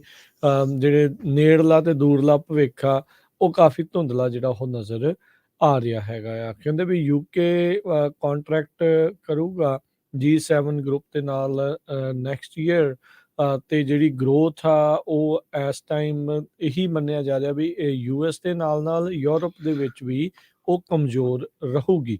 ਕਹਿੰਦੇ ਵੀ ਜਰਮਨੀ ਇੱਕ ਅਜਿਹਾ ਮੁਲਕ ਇਸ ਟਾਈਮ ਦੇਖਿਆ ਜਾ ਰਿਹਾ ਜਿਹਦੀ GDP ਸੁੰਗੜੂਗੀ, ਤੇ ਉੱਥੇ ਜਿਹੜਾ ਇਹ ਇਕਨੋਮਿਕ ਰਿਸੈਸ਼ਨ ਆ ਸਭ ਤੋਂ ਪਹਿਲਾਂ ਜਿਹੜਾ ਉਹ ਆ ਸਕਦਾ ਹੈਗਾ ਆ। ਕਹਿੰਦੇ ਵੀ ਪਰ ਨਾਲ ਦੇ ਨਾਲ ਜਿਹੜੀਆਂ ਇਮਰਜਿੰਗ ਇਕੋਨਮੀਜ਼ ਜਿਸ ਦੇ ਵਿੱਚ ਚਾਈਨਾ ਤੇ ਇੰਡੀਆ ਦਾ ਨਾਮ ਜਿਹੜਾ ਉਹ ਦੱਸਿਆ ਜਾ ਰਿਹਾ ਆ, ਕਹਿੰਦੇ ਵੀ ਇਹਦੇ ਕਰਕੇ ਜਿਹੜੀ ਵਰਲਡ ਇਕੋਨਮੀ ਆ ਉਹ ਮੇ ਬੀ ਸਟੇਬਲ ਜਿਹੜੀ ਉਹ ਹੋ ਜਾਵੇ।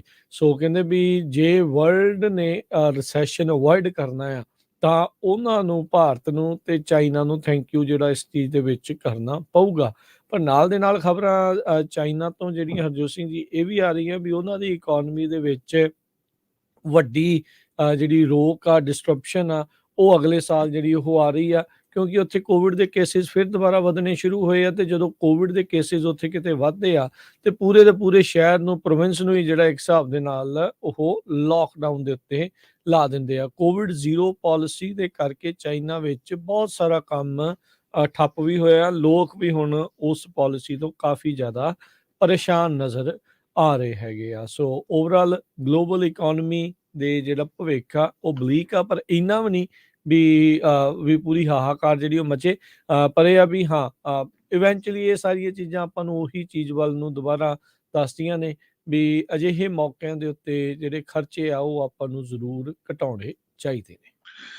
ਯੂਕੇ ਦੇ ਪ੍ਰਾਈਮ ਮਿਨਿਸਟਰ ਮਿਸਟਰ ਸੋਨਿਕ ਨੇ ਬਿਜ਼ਨਸ ਲੀਡਰਸ ਨੂੰ ਇਹ ਕਿਹਾ ਆ ਕਿ ਸਾਨੂੰ ਜਿਹੜੇ ਬਾਰਡਰਸ ਆ ਉਹ ਬੰਦ ਕਰਨੇ ਪੈਣੇ ਆ, ਉਹਨਾਂ ਦੇ ਪ੍ਰੋਪਰ ਕੰਟਰੋਲ ਕਰਨਾ ਪੈਣਾ ਹੈਗਾ। ਇਮੀਡੀਏਟ ਬੈਨੀਫਿਟਸ ਕਹਿੰਦੇ ਜੋ ਬ੍ਰੈਕਸਿਟ ਜੋ ਉੱਥੇ ਦੇ ਲੋਕ ਹੈਗੇ ਆ ਉਹਨਾਂ ਨੂੰ ਦੇਣੇ ਪੈਣੇ ਆ, ਤੇ ਇਲੀਗਲ ਮਾਈਗ੍ਰੇਸ਼ਨ ਦੇ ਉੱਤੇ ਕੰਟਰੋਲ ਕਰਨਾ ਪੈਣਾ, ਤੇ ਕਹਿੰਦੇ ਇਹ ਸਾਡੀ ਪਹਿਲੀ ਪ੍ਰਾਇੋਰਟੀ ਹੋਊਗੀ। ਇਸੇ ਤਰ੍ਹਾਂ ਉੱਥੇ ਦੇ ਜੋ ਯੂਕੇ ਦੇ ਲੇਬਰ ਲੀਡਰ ਸਰ ਕੀਰ ਸਟਾਰਮਰ ਆ, ਉਹਨਾਂ ਨੇ ਬਿਜ਼ਨਸ ਲੀਡਰਸ ਨੂੰ ਇਹ ਦੱਸਿਆ ਕਿ ਸਾਨੂੰ ਜਿਹੜੀ ਚੀਪ ਲੇਬਰ ਆ ਉਹ ਖਤਮ ਕਰਨੀ ਪੈਣੀ ਆ, ਤੇ ਜੋ ਇਮੀਗ੍ਰੇਸ਼ਨ ਡਿਪੈਂਡੈਂਸੀ ਆ ਉਹ ਵੀ ਖਤਮ ਕਰਨੀ ਪੈਣੀ ਆ। ਉਹਨਾਂ ਨੇ ਕਿਹਾ ਵੀ ਜੋ ਬ੍ਰਿਟਿਸ਼ ਵਰਕਰਸ ਆ ਉਹਨਾਂ ਨੂੰ ਟ੍ਰੇਨ ਕਰਨਾ ਪੈਣਾ ਆ, ਲੋ ਪੇ ਮਾਡਲ ਤੋਂ ਸਾਨੂੰ ਹਾਈ ਪੇਇੰਗ ਮਾਡਲ ਵੱਲ ਜਾਣਾ ਪੈਣਾ ਹੈਗਾ। ਹਾਂ ਠੀਕ ਆ, ਕਹਿੰਦੇ ਵੀ ਜਿਹੜੇ ਸਕਿਲਡ ਫੋਰਨ ਵਰਕਰਸ ਹੈਗੇ ਆ ਉਹਨਾਂ ਨੂੰ ਲਿਆਂਦਾ ਜਾ ਸਕਦਾ ਹੈਗਾ। Labour leaders the speech confederation of British industry the conference ਜੋ ਬ੍ਰਿਮਿੰਗਮ 'ਚ ਹੋਈ ਸੀ, ਉੱਥੇ ਜੋ ਯੂਕੇ ਦੇ ਪ੍ਰਾਈਮ ਮਿਨਿਸਟਰ ਆ ਉਹਨਾਂ ਨੇ ਸਾਰਾ ਕੁਝ ਬੋਲਦਿਆਂ ਦੱਸਿਆ। ਕਹਿੰਦੇ ਵੀ ਕੋਵਿਡ-19 ਦੇ ਦੌਰਾਨ ਯੂਰਪੀਅਨ ਯੂਨੀਅਨ ਦੇ ਸਾਰੇ ਮੁਲਕਾਂ ਤੇ ਅਸਰ ਪਿਆ ਹੀ ਆ, ਉਹ USA 'ਚ ਵੀ ਬਹੁਤ ਪਿਆ, ਆਪਾਂ ਦੇਖਿਆ ਹੀ ਹੈਗਾ। ਤੇ ਹੁਣ ਉੱਥੇ ਵੀ ਐਂਟੀ ਇਮੀਗ੍ਰੇਸ਼ਨ ਵੇਵ, ਹਾਲਾਂਕਿ ਲੇਬਰ ਦੀ ਸਰਕਾਰ ਆ, ਕੰਜ਼ਰਵੇਟਿਵ ਉਹਨਾਂ 'ਚ ਮੈਜੋਰਟੀ ਉਹਨਾਂ ਦੀ ਹੈਗੀ ਆ, ਤੇ ਪਰ ਉਹਨਾਂ ਨੇ ਕਿਹਾ ਵੀ ਸਾਰਾ ਕੁਝ ਸਾਨੂੰ ਚੇਂਜ ਕਰਨਾ ਪਊਗਾ। ਸਰ ਕੀਰ ਨੇ ਕਿਹਾ ਆ ਵੀ ਯੂਕੇ ਦੀ ਇਮੀਗ੍ਰੇਸ਼ਨ ਪਾਲਿਸੀ ਦੇ ਵਿੱਚ ਆਪਾਂ ਪੁਆਇੰਟ ਬੇਸ ਸਿਸਟਮ ਵੱਲ ਜਾਵਾਂਗੇ, ਜਿਹਦੇ ਵਿੱਚ ਐਜੂਕੇਟਡ ਸਕਿੱਲ ਲੇਬਰ ਜੋ ਆ ਉਹ ਬਾਹਰਲੇ ਮੁਲਕਾਂ ਤੋਂ ਲਿਆਂਦੀ ਜਾਊਗੀ, ਪਰ ਜੋ ਲੋ ਪੇਇੰਗ ਲੇਬਰ ਜੋ ਹੈਗੀ ਆ ਉਸ ਨੂੰ ਬਦਲਣ ਦੇ ਲਈ ਆਪਣੇ ਜੋ ਇੰਗਲੈਂਡ ਦੇ ਵਸਿੰਦੇ ਲੋਕ ਆ ਉਹਨਾਂ ਨੂੰ ਟ੍ਰੇਨ ਕਰਨਾ ਪਊਗਾ, ਤਾਂ ਜਾ ਕੇ ਕਹਿੰਦੇ ਵੀ ਸਾਡੀ ਜਿਹੜੀ ਇਕੋਨਮੀ ਆ ਉਹ ਉੱਪਰ ਜਾ ਸਕਦੀ ਹੈ। ਜੀ ਉਧਰ ਜਿਹੜੀ ਇਕੋਨਮੀ ਦੇ ਵਿੱਚ ਇੱਕ ਜਿਹੜੀ ਸਟ੍ਰਾਈਕ ਮੇ ਬੀ ਇਸ ਟਾਈਮ ਉਸ ਦੀ ਤਲਵਾਰ ਜਿਹੜੀ ਲਟਕ ਰਹੀ ਆ, ਉਸਨੇ ਵੀ ਚਿੰਤਾ ਜਿਹੜੀ ਉਹ ਵਧਾ ਦਿੱਤੀ ਆ। ਕੱਲ ਵੀ ਆਪਾਂ ਜਿਹੜੀ ਉਹ ਚਰਚਾ ਕੀਤੀ ਸੀ ਕਿ ਵੀ ਜਿਹੜੇ ਉੱਥੇ ਦੇ ਫਰੇਟ ਦੇ ਵਰਕਰਸ ਆ, ਫਰੇਟ ਰੇਲ ਦੇ ਨਾਲ ਸੰਬੰਧਿਤ ਜਿਹੜੇ ਵਰਕਰਸ ਆ ਰੇਲ ਰੋਡ ਦੇ ਨਾਲ, ਉਹ ਇਸ ਟਾਈਮ ਸਟ੍ਰਾਈਕ ਦੀ ਜਿਹੜੀ ਆ ਚੇਤਾਵਨੀ ਦੇ ਰਹੇ ਆ ਵੀ ਉਹਨਾਂ ਦੇ ਨਾਲ ਜੇ ਮੈਨੇਜਮੈਂਟ ਤੇ ਉਹਨਾਂ ਯੂਨੀਅਨਸ ਦੇ ਨਾਲ ਜੇ ਨੈਗੋਸ਼ੀਏਟ ਨਾ ਹੋਇਆ। ਸੋ ਅੱਜ ਕਹਿੰਦੇ ਆ ਵੀ ਦੁਬਾਰਾ ਦੁਪਹਿਰ ਨੂੰ ਉਹਨਾਂ ਦੀ ਨੈਗੋਸੀਏਸ਼ਨ ਜਿਹੜੀ ਉਹ ਚੱਲਣੀ ਆ। ਕਹਿੰਦੇ ਵੀ ਇਹ ਪਹਿਲੀ ਫਸਟ ਜੁਆਇੰਟ ਨੈਗੋਸੀਏਸ਼ਨ ਸੈਸ਼ਨ ਹੋਣਾ ਜਿਹਦੇ ਵਿੱਚ ਚਾਰੇ ਯੂਨੀਅਨਸ ਜਿਨ੍ਹਾਂ ਨੂੰ ਇਸ ਪੁਰਾਣੀਆਂ ਨੈਗੋਸੀਏਸ਼ਨਸ ਤੋਂ ਇਤਰਾਜ਼ ਸੀਗਾ ਵੀ ਉਹ ਇਸ ਦੇ ਵਿੱਚ ਚਰਚਾ ਜਿਹੜੀ ਉਹ ਕਰਨਗੇ। ਲੇਟੈਸਟ ਨੋ ਵੋਟ ਜਿਹੜੀ ਸਭ ਤੋਂ ਵੱਡੀ ਯੂਨੀਅਨ ਆ ਟਰਾਂਸਪੋਰਟੇਸ਼ਨ ਡਿਵੀਜ਼ਨ ਜਿਹੜੀ ਸ਼ੀਟ ਮੈਟਲ 에ਅਰ ਤੇ ਰੇਲ ਟਰਾਂਸਪੋਰਟੇਸ਼ਨ ਯੂਨੀਅਨ ਜਿਸ ਨੂੰ ਸਮਾਰਟ TD ਕਹਿੰਦੇ ਆ, ਉਹਨਾਂ ਨੇ ਨੋ ਵੋਟ ਜਿਹੜੀ ਉਹ ਕੀਤੀ ਸੀਗੀ ਪੁਰਾਣੀ ਜਿਹੜੀ ਡੀਲ ਆ ਉਸ ਦੇ ਉੱਤੇ। ਸੋ ਹੁਣ 20 ਘੰਟੇ ਦਾ ਬਾਰਗੇਨਿੰਗ ਸੈਸ਼ਨ ਉਦੋਂ ਸਤੰਬਰ ਦੇ ਵਿੱਚ ਹੋਇਆ ਸੀਗਾ ਤੇ ਹੁਣ ਜਿਹੜੀ ਡੈਡਲਾਈਨ ਆ ਫਿਰ ਸਿਰ ਦੇ ਉੱਤੇ ਜਿਹੜੀ ਉਹ ਲਟਕ ਰਹੀ ਹੈਗੀ ਆ। ਸਮਾਰਟ TD ਦੇ ਪ੍ਰੈਜ਼ੀਡੈਂਟ ਜਰਮੀ ਫਰਗਿਊਸਨ ਨੇ ਜਿਹੜਾ ਉਹ ਦੱਸਿਆ ਆ, ਕਹਿੰਦੇ ਵੀ ਸਟ੍ਰਾਈਕ ਅਵਰਟ ਹੋ ਸਕਦੀ ਆ ਤੇ ਕਹਿੰਦੇ ਵੀ ਕੈਰੀਅਰਸ ਦੇ ਹੱਥ ਦੇ ਵਿੱਚ ਇਸ ਟਾਈਮ ਸਾਰਾ ਕੁਝ ਹੈਗਾ ਆ। ਕਹਿੰਦੇ ਵੀ ਇਹ ਡਿਫਿਕਲਟ ਪ੍ਰੋਸੈਸ ਹੋਊਗਾ ਪਰ ਅਸੀਂ ਆਪਣੇ ਵੱਲੋਂ ਕੋਸ਼ਿਸ਼ ਕਰਾਂਗੇ ਵੀ ਅਮਰੀਕਾ ਜਿਹੜਾ ਆ ਉਹ ਚੱਲਦਾ ਰਹੇ। 3 ਜਿਹੜੀਆਂ ਯੂਨੀਅਨਸ ਆ ਸਮਾਰਟ TD ਦੇ ਨਾਲ ਉਹ 9 ਦਸੰਬਰ ਤੋਂ ਸਟ੍ਰਾਈਕ ਦੇ ਉੱਤੇ ਜਿਹੜੀਆਂ ਉਹ ਜਾਣਗੀਆਂ ਜੇ ਇਹਨਾਂ ਦੇ ਨਾਲ ਸਮਝੌਤਾ ਕੋਈ ਉਹ ਨਾ ਬਣਿਆ। ਤੇ ਇਸ ਤੋਂ ਇਲਾਵਾ ਜਿਹੜੀ ਚੌਥੀ ਯੂਨੀਅਨ ਆ ਉਹ ਕਹਿੰਦੇ ਆ ਵੀ ਉਹ 5 ਦਸੰਬਰ ਤੋਂ ਉਹਨਾਂ ਨੇ ਆਲਰੇਡੀ ਜਿਹੜੀ ਸਟ੍ਰਾਈਕ ਦਾ ਐਲਾਨਿਆ ਹੈਗਾ ਆ ਤੇ ਡੈਡਲਾਈਨ ਕਹਿੰਦੇ ਮੇ ਵੀ ਉਹ ਵੀ ਪੁਸ਼ ਕਰਕੇ 9 ਦਸੰਬਰ ਦੀ ਜਿਹੜੀ ਉਹ ਕਰ ਦੇਣ। ਸੋ ਕਹਿੰਦੇ ਵੀ ਜੇ ਯੂਨੀਅਨ ਸਟ੍ਰਾਈਕ ਦੇ ਉੱਤੇ ਜਾਂਦੀ ਆ ਤੇ 12 ਦੀਆਂ 12 ਯੂਨੀਅਨ ਉਸ ਨੂੰ ਆਨਰ ਕਰਨਗੀਆਂ। ਸੋ ਜੇ 4 ਯੂਨੀਅਨ ਨੇ ਸਟ੍ਰਾਈਕ ਕੀਤੀ ਤੇ ਬਾਕੀ 8 ਨੇ ਵੀ ਜਿਹੜਾ ਹਰਜੋਤ ਸਿੰਘ ਜੀ ਉਹ ਸਟ੍ਰਾਈਕ ਵੱਲ ਨੂੰ ਜਿਹੜਾ ਉਹ ਜਾਣਾ ਆ ਤੇ US ਇਕਨੋਮੀ ਨੂੰ ਜਿਹੜਾ ਕਾਫੀ ਵੱਡਾ ਅਸਰ ਪੈ ਸਕਦਾ। ਐਵਰੀ ਡੇ $2 ਬਿਲੀਅਨ ਦਾ ਜਿਹੜਾ ਨੁਕਸਾਨ ਆ US ਇਕਨੋਮੀ ਨੂੰ ਹੋਊਗਾ ਜੇ ਰੇਲਾਂ ਜਿਹੜੀਆਂ ਆ ਫਰੇਟ ਰੇਲਸ ਜਿਹੜੀਆਂ ਉਹ ਨਹੀਂ ਚੱਲਦੀਆਂ ਹੈਗੀਆਂ। ਸੋ ਇਹਨਾਂ ਨੇ ਜਿਹੜੀ ਮੰਗ ਜਿਹੜੀ ਉਹ ਰੱਖੀ ਹੈਗੀ ਆ ਵੀ ਬੈਕ ਪੇ ਬੋਨਸਿਸ ਦੇ ਨਾਲ ਜਿਹੜੇ ਯੂਨੀਅਨ ਮੈਂਬਰਸ ਦੀ ਜਿਹੜੀ ਐਵਰੇਜ ਪੇਮੈਂਟ ਆ $11,000 ਪਰ ਵਰਕਰ ਜੇ ਉਹ ਡੀਲ ਰੈਟੀਫਾਈ ਕਰਕੇ ਆ ਉਹ ਇਸ ਦੀ ਮੰਗ ਕਰ ਰਹੇ ਨੇ। ਜੀ ਕਹਿੰਦੇ ਭਈ ਜੋ ਇਨਵੈਸਟਰਸ ਆ ਉਹ ਉਹਨਾਂ ਨੇ 30% ਘਾਟਾ ਹੋਇਆ ਉਹਨਾਂ 'ਚ ਹੋਮ ਪਰਚੇਜ਼ ਕਰਨ ਦੇ ਲਈ ਕਿਉਂਕਿ ਪ੍ਰਾਈਸਾਂ ਜ਼ਰੂਰ ਘਰਾਂ ਦੀਆਂ ਥੋੜ੍ਹੀਆਂ ਵਧੀਆਂ ਆ ਪਰ ਮਾਰਕੀਟ ਬਹੁਤ ਜ਼ਿਆਦਾ ਜੋ ਸਲੋ ਹੋ ਗਈ ਆ। ਸੋ 30% ਦੇ ਕਰੀਬ ਇਨਵੈਸਟਰਸ ਨੇ ਘਰ ਖਰੀਦਣੇ ਬੰਦ ਕਰ ਦਿੱਤੇ ਆ ਜਿਹਦੇ ਕਰਕੇ ਆਪਾਂ ਦੇਖਦੇ ਹਾਂ ਵੀ ਮਾਰਕੀਟ ਦੇ ਵਿੱਚ ਘਰ ਕਾਫੀ ਲੰਮੇ ਸਮੇਂ ਤੋਂ ਲੱਗੇ ਹੋਏ ਆ। ਕਈ ਜਗ੍ਹਾ ਦੇ ਉੱਤੇ $50,000 ਤੋਂ ਲੈ ਕੇ ਲੱਖ ਡਾਲਰ ਤੱਕ ਵੀ ਇਹ ਕੈਲੀਫੋਰਨੀਆ ਦੀ ਗੱਲ ਕਰ ਰਿਹਾ ਮੈਂ ਘਰਾਂ ਦੀਆਂ ਪ੍ਰਾਈਸਸ ਡਿੱਗੀਆਂ ਹੈਗੀਆਂ। ਹਾਲਾਂਕਿ ਪਿਛਲੇ ਸਾਲ ਦੇ ਮੁਕਾਬਲੇ ਸਟਿਲ ਹਾਈ ਹੈਗੀਆਂ ਪਰ ਆਲਰੇਡੀ ਲੋਡ ਜਾਣੀਆਂ ਸ਼ੁਰੂ ਹੋ ਗਈਆਂ ਕਿਉਂਕਿ ਇੰਟਰਸਟ ਰੇਟ ਵੱਧ ਗਿਆ ਉਹਦੇ ਕਰਕੇ ਪੇਮੈਂਟਸ ਜੋ ਉਹ ਕਾਫੀ ਉੱਪਰ ਚਲ ਗਈਆਂ। ਕਹਿੰਦੇ ਵੀ ਇਹ ਬਿਗੇਸਟ ਡ੍ਰੌਪ ਹੈਗਾ ਇਨਵੈਸਟਰ ਸੇਲਸ ਦਾ ਗ੍ਰੇਟ ਰਿਸੈਸ਼ਨ ਤੋਂ ਬਾਅਦ ਜੋ ਕਿ ਸਾਰਿਆਂ ਨੂੰ ਪਤਾ ਹੀ ਆ ਵੀ 2008-10 ਦੇ ਵਿੱਚ ਆਇਆ ਸੀਗਾ। ਥਰਡ ਕੁਆਰਟਰ ਦੇ ਵਿੱਚ 27% ਜੋ ਡ੍ਰੌਪ ਘਰਾਂ ਦੀ ਪਰਚੇਜ਼ ਦੇ ਵਿੱਚ ਹੋਇਆ ਹੈਗਾ। ਨੌਨ ਇਨਵੈਸਟਰ ਹੋਮ ਬਾਇਰਸ ਉਹ ਵੀ ਬਹੁਤ ਜ਼ਿਆਦਾ ਇਸ ਵੇਲੇ ਕਸੂਤੀ ਸਥਿਤੀ 'ਚ ਆ ਕਿਉਂਕਿ ਜਿਨ੍ਹਾਂ ਨੇ ਰੈਗੂਲਰ ਹੋਮ ਘਰ ਬਾਈ ਕਰਨੇ ਜਿਹਦੇ ਵਿੱਚ ਰਹਿਣਾ ਆ ਇੰਨੀ ਜ਼ਿਆਦਾ ਇੰਟਰਸਟ ਰੇਟ ਹੋਣ ਕਰਕੇ ਉਹਨਾਂ ਦੀਆਂ ਪੇਮੈਂਟਸ ਬਹੁਤ ਜ਼ਿਆਦਾ ਆ ਤੇ ਅਫੋਰਡ ਕਰਨਾ ਔਖਾ ਆ। ਤੇ ਦੂਸਰੇ ਪਾਸੇ ਜੋ ਲੇ ਆਫ ਚੱਲ ਰਹੀ ਹੈਗੀ ਆ ਲੇ ਆਫ ਕਾਫੀ ਵੱਡੀ ਗਿਣਤੀ ਦੇ ਵਿੱਚ ਚੱਲ ਗਈ ਹੈਗੀ ਆ ਤੇ ਹਜੇ ਪਤਾ ਨਹੀਂ ਕਿੰਨੀ ਆਉਣ ਵਾਲੇ ਸਮੇਂ 'ਚ ਹੋਣੀ ਆ। ਕਹਿੰਦੇ ਹਜੇ ਸ਼ੁਰੂਆਤ ਹੀ ਹੋਈ ਹੈਗੀ ਆ।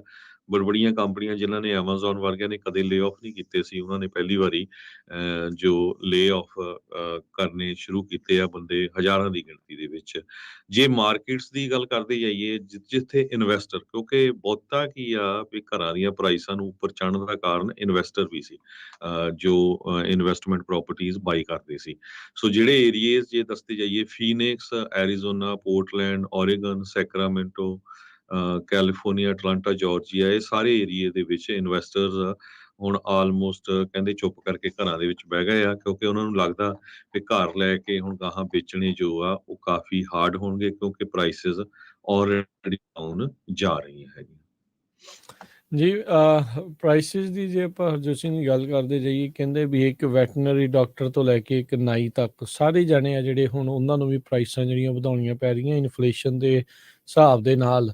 ਉਹ ਆਪਣੇ ਸਰਵਾਈਵ ਜਿਹੜਾ ਉਹਨਾਂ ਦੇ ਲਈ ਇਸ ਮਾਰਕੀਟ 'ਚ ਕਰਨਾ ਬੜਾ ਔਖਾ ਹੋਇਆ ਪਿਆ ਹੈਗਾ ਆ।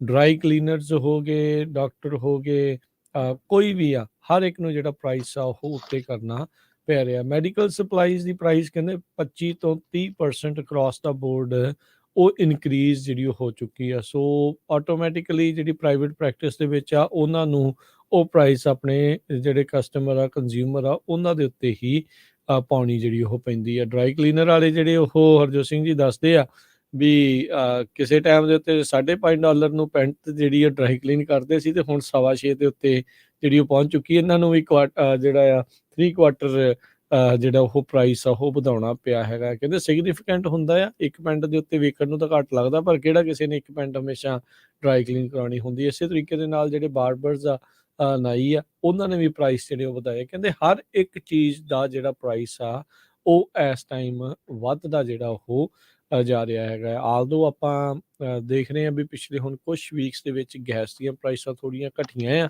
ਆ ਪਰ ਓਵਰਆਲ ਅਜੇ ਇਸ ਦਾ ਜਿਹੜਾ ਅਸਰ ਆ ਉਹ ਬਾਕੀ ਥਾਵਾਂ ਦੇ ਉੱਤੇ ਇੰਨਾ ਜ਼ਿਆਦਾ ਜਿਹੜਾ ਉਹ ਨਜ਼ਰ ਨਹੀਂ ਆ ਰਿਹਾ ਨਹੀਂ ਪੈ ਰਿਹਾ। ਲਗਾਤਾਰ ਇਨਕਰੀਜ਼ਡ ਪ੍ਰਾਈਸਿਸ ਦੇ ਚੱਲਦੇ ਲੋਕਾਂ ਦੇ ਮਨਾਂ ਦੇ ਵਿੱਚ ਜਿਹੜੇ ਨਵੇਂ ਪ੍ਰਾਈਸ ਆ ਉਹ ਇੱਕ ਹੁਣ ਬੈਂਚਮਾਰਕ ਕਰ ਗਏ ਆ ਤੇ ਪ੍ਰਾਈਸ ਜਦੋਂ ਇੱਕ ਵਾਰੀ ਵੱਧ ਜਾਂਦਾ ਹੈ ਉਸ ਨੂੰ ਘਟਾਉਣਾ ਕੋਈ ਵੀ ਜਾਣਾ ਜਿਹੜਾ ਉਹ ਨਹੀਂ ਚਾਹੁੰਦਾ ਹੁੰਦਾ। ਹਾਂ ਕੰਜ਼ਿਊਮਰ ਤਾਂ ਜ਼ਰੂਰ ਚਾਹੁੰਦਾ ਆ ਵੀ ਪ੍ਰਾਈਸ ਜਿਹੜਾ ਉਹ ਘਟੇ ਪਰ ਇਵੈਂਚੁਅਲੀ ਪਿੱਛੇ ਰਾ ਮਟੀਰੀਅਲ ਤੋਂ ਲੈ ਕੇ ਹਰ ਇੱਕ ਚੀਜ਼ ਦਾ ਪ੍ਰਾਈਸ ਵਧਣ ਕਰਕੇ ਹਰ ਇੱਕ ਨੂੰ ਹੀ ਜਿਹੜੀਆਂ ਪ੍ਰਾਈਸਿਸ ਆ ਉਹ ਆਪਣੀਆਂ ਵਧਾਉਣੀਆਂ ਪੈ ਰਹੀਆਂ ਨੇ। ਅਗਲੀਆਂ ਆਪਾਂ ਕੁਝ ਖਬਰਾਂ ਜੀ ਕ੍ਰਿਪਟੋ ਕਰੰਸੀ ਦੀ ਗੱਲ ਕਰਦੇ ਜਾਈਏ। ਕ੍ਰਿਪਟੋ ਕਰੰਸੀ ਨੇ ਲੋਕਾਂ ਨੂੰ ਇੱਕ ਤਰ੍ਹਾਂ ਨਾਲ ਬੈਂਕਰਪਟ ਕਰ ਦਿੱਤਾ ਹੈ। ਕਹਿੰਦੇ ਵੀ ਬਿਟਕੋਇਨ ਦੇ ਲਈ ਬੜਾ ਬੈਡ ਟਾਈਮ ਇਸ ਟਾਈਮ ਹੈਗਾ। ਬਿਟਕੋਇਨ ਲੋਐਸਟ ਪੁਆਇੰਟ ਤੇ ਆ 2 ਸਾਲਾਂ ਦੇ ਵਿੱਚ ਜਦੋਂ ਤੋਂ ਹੀ FTX ਨੇ ਬੈਂਕਰਪਸੀ ਫਾਈਲ ਕੀਤੀ ਆ ਤੇ ਬਿਟਕੋਇਨ ਦੀ ਪ੍ਰਾਈਸ ਨਵੰਬਰ 11 2020 ਨੂੰ 15,480 ਸੀਗੀ। ਇਹ ਅਕੋਰਡਿੰਗ ਟੂ ਕੋਇਨ ਡੈਸਕ ਹੈਗਾ। ਜੋ FTX ਦਾ ਕਲੈਪਸ ਹੋਇਆ ਆ ਉਹਦੇ ਨਾਲ ਪੂਰੀ ਜੋ ਕ੍ਰਿਪਟੋ ਕਰੰਸੀ ਦੀ ਮਾਰਕੀਟ ਆ ਉਹਨਾਂ ਨੇ $1.4 ਟ੍ਰਿਲੀਅਨ ਸਨ 2022 ਦੇ ਵਿੱਚ ਲੂਜ਼ ਕੀਤਾ ਹੈਗਾ। ਇਹ ਇੱਕ ਬਹੁਤ ਵੱਡਾ ਜੋ ਨੰਬਰ ਹੈਗਾ। ਸੋ FTX ਨੇ ਆਲਰੇਡੀ ਬੈਂਕਰਪਸੀ ਫਾਈਲ ਕਰ ਦਿੱਤੀ ਆ। ਉਹਨਾਂ ਦੇ ਕੋਲ ਕਹਿੰਦੇ $1.24 ਬਿਲੀਅਨ ਕੈਸ਼ ਆ ਤੇ $3.1 ਬਿਲੀਅਨ ਉਹ ਕਰਦੇ ਆ ਲਗਭਗ 50 ਦੇ ਕਰੀਬ ਅਨਸਕਿਓਰਡ ਕ੍ਰੈਡੀਟਰਸ ਨੂੰ। ਜੋ FTX ਦੀ ਨਵੀਂ ਮੈਨੇਜਮੈਂਟ ਆ ਉਹ ਕੋਰਟ ਦੇ ਵਿੱਚ ਅੱਜ ਸ਼ਾਮ ਨੂੰ ਆਫਟਰਨੂਨ ਦੇ ਵਿੱਚ ਜਾਊਗੀ ਆਪਣਾ ਜੋ ਪੱਖ ਆ ਉਹ ਪੇਸ਼ ਕਰੂਗੀ।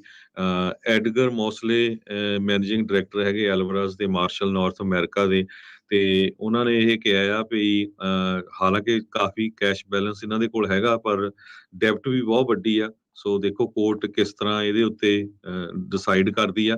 ਪਰ ਇਹਦੇ ਵਿੱਚ ਰਾਜਕਰਮਵੀਰ ਸਿੰਘ ਜੀ ਜੋ ਕ੍ਰਿਪਟੋ ਕਰੰਸੀ ਆ ਇਹਦੇ ਵਿੱਚ ਪੌਂਜੀ ਸਕੀਮਸ ਬੜੀਆਂ ਹੋਈਆਂ। 2 ਬੰਦਿਆਂ ਨੂੰ ਪਿਛਲੇ ਦਿਨਾਂ ਦੇ ਵਿੱਚ ਐਸਟੋਨੀਆ ਤੋਂ ਹੈਗੇ ਆ ਉਹਨਾਂ ਨੂੰ ਅਰੈਸਟ ਕੀਤਾ ਗਿਆ। ਉਹਨਾਂ ਨੇ $575 ਮਿਲੀਅਨ ਦੀ ਇਦਾਂ ਦੀ ਕ੍ਰਿਪਟੋ ਕਰੰਸੀ ਦੀ ਇੱਕ ਪੌਂਜੀ ਸਕੀਮ ਚਾਲੂ ਕੀਤੀ ਸੀ ਜਿਹਦੇ ਵਿੱਚ $575 ਮਿਲੀਅਨ ਉਹਨਾਂ ਨੇ hundreds of thousands of victim ਤੋਂ ਇਕੱਠੇ ਕੀਤੇ। ਕਹਿੰਦੇ ਸਰਜੀਓ ਪੋਟਾਪੈਂਕੋ ਤੇ ਇਵਾਨ ਟੋਰੋਜਿਨ ਦੋਨੋਂ ਹੀ 37 ਸਾਲਾਂ ਦੇ ਆ। ਉਹਨਾਂ ਨੂੰ ਟਲੀਨ ਐਸਟੋਨੀਓ ਦੇ ਵਿੱਚ ਅਰੈਸਟ ਕੀਤਾ ਗਿਆ US ਤੇ ਐਸਟੋਨੀਓ ਲਾ ਐਨਫੋਰਸਮੈਂਟ ਵੱਲੋਂ। 18 ਕਾਊਂਟ ਉਹਨਾਂ ਦੇ conspiracy to commit wire fraud conspiracy to commit money laundering ਇਹ ਸਾਰਿਆਂ ਦੇ ਵਿੱਚ ਚਾਰਜ ਕੀਤਾ ਗਿਆ ਜਿਹਦੇ ਨਾਲ ਉਹਨਾਂ ਨੂੰ 20 ਸਾਲਾਂ ਦੀ ਸਜ਼ਾ ਹੋ ਸਕਦੀ ਹੈਗੀ ਆ। ਪਰ ਜਿਹੜੇ ਲੋਕਾਂ ਨੇ $575 ਮਿਲੀਅਨ ਲੂਜ਼ ਹੋ ਗਿਆ ਉਹਨਾਂ ਦਾ ਤਾਂ ਸਾਰਾ ਕੁਝ ਜਿਹੜਾ ਆ ਉਹ ਜਾਂਦਾ ਰਿਹਾ। ਜੀ ਬਿਲਕੁਲ ਜੀ। FTX ਦੇ ਲਾਇਰ ਜਿਹੜੀ ਉਹ ਕਹਿੰਦੇ ਆ ਵੀ ਜਿਹੜੇ ਉਹਨਾਂ ਦੇ ਐਸੈਟਸ ਉਹ ਚੋਰੀ ਜਿਹੜੇ ਆ ਉਹ ਆਈਦਰ ਚੋਰੀ ਹੋਏ ਆ ਤੇ ਜਾਂ ਉਹਨਾਂ ਦੇ ਜਿਹੜੇ ਉਹ ਮਿਸਿੰਗ ਨੇ। ਸੋ ਜਿਹੜਾ FTX ਦਾ ਜਿਹੜਾ ਫੇਲੀਅਰ ਆ ਉਸ ਨੂੰ ਲੈ ਕੇ ਬੜੇ ਜਿਹੜੇ ਸਵਾਲ ਨੇ। ਕਿੱਦਾਂ ਆਪਣੇ ਹੀ ਉੱਥੇ ਉਹਨਾਂ ਦੇ ਆਪਸ ਦੇ ਵਿੱਚ ਰੋਮਾਂਟਿਕ ਰਿਲੇਸ਼ਨ ਜਿਹੜੇ ਉਹ ਚੱਲ ਰਹੇ ਸੀਗੇ। ਕੋਈ ਕਿਸੇ ਨੂੰ ਘਰ ਲੈ ਕੇ ਦੇ ਰਿਹਾ ਸੀ, ਕੋਈ ਕੁਛ ਜਿਹੜਾ ਉਹ ਕਰ ਰਿਹਾ ਸੀਗਾ। ਜਿਹੜਾ ਬੈਂਕਮੈਨ ਫਰਾਈਡ ਆ ਉਸ ਦੇ ਨਾਲ ਜਿੰਨੇ ਵੀ ਲੋਕ ਇਸ ਟਾਈਮ ਜੁੜੇ ਸੀ ਸਾਰੇ ਜਿਹੜੇ ਇਸ ਟਾਈਮ ਮਾਈਕਰੋਸਕੋਪ ਦੇ ਅੰਡਰ ਨੇ ਤੇ ਪੂਰੀ ਜਿਹੜੀ ਜਾਂਚ ਆ ਇਸ ਟਾਈਮ ਚੱਲ ਰਹੀ ਆ। ਇਸ ਕੰਪਨੀ ਦੇ ਫੇਲ ਹੋਣ ਤੋਂ ਬਾਅਦ ਦੇ ਵਿੱਚ ਬਹੁਤ ਸਾਰੀਆਂ ਹੋਰ ਕੰਪਨੀਆਂ ਬਾਈਨੈਂਸ ਤੇ ਹੋਰ ਜਿਹੜੀਆਂ ਕ੍ਰਿਪਟੋ ਐਕਸਚੇਂਜ ਕੰਪਨੀਆਂ ਆ ਉਹਨਾਂ ਨੂੰ ਵੀ ਹੋਰ ਸਖਤ ਰੈਗੂਲੇਸ਼ਨਸ ਦਾ ਸਾਹਮਣਾ ਕਰਨਾ ਪੈ ਰਿਹਾ ਆ। ਕ੍ਰਿਪਟੋ ਕਰੰਸੀਜ਼ ਨੂੰ ਰੈਗੂਲੇਸ਼ਨਸ ਤੋਂ ਬਗੈਰ ਮੰਨੀ ਜਾ ਰਹੀ ਜਿਹੜੀ ਇੱਕ ਮਨੀ ਆ, ਉਸ ਦੇ ਵਜੋਂ ਦੇਖਿਆ ਜਾ ਰਿਹਾ ਸੀਗਾ, ਉਸ ਦੇ ਵਜੋਂ ਜਿਹੜਾ ਉਸ ਦੇ ਉੱਤੇ ਭਰੋਸਾ ਜਿਹੜਾ ਉਹ ਜਤਾਇਆ ਜਾ ਰਿਹਾ ਸੀਗਾ।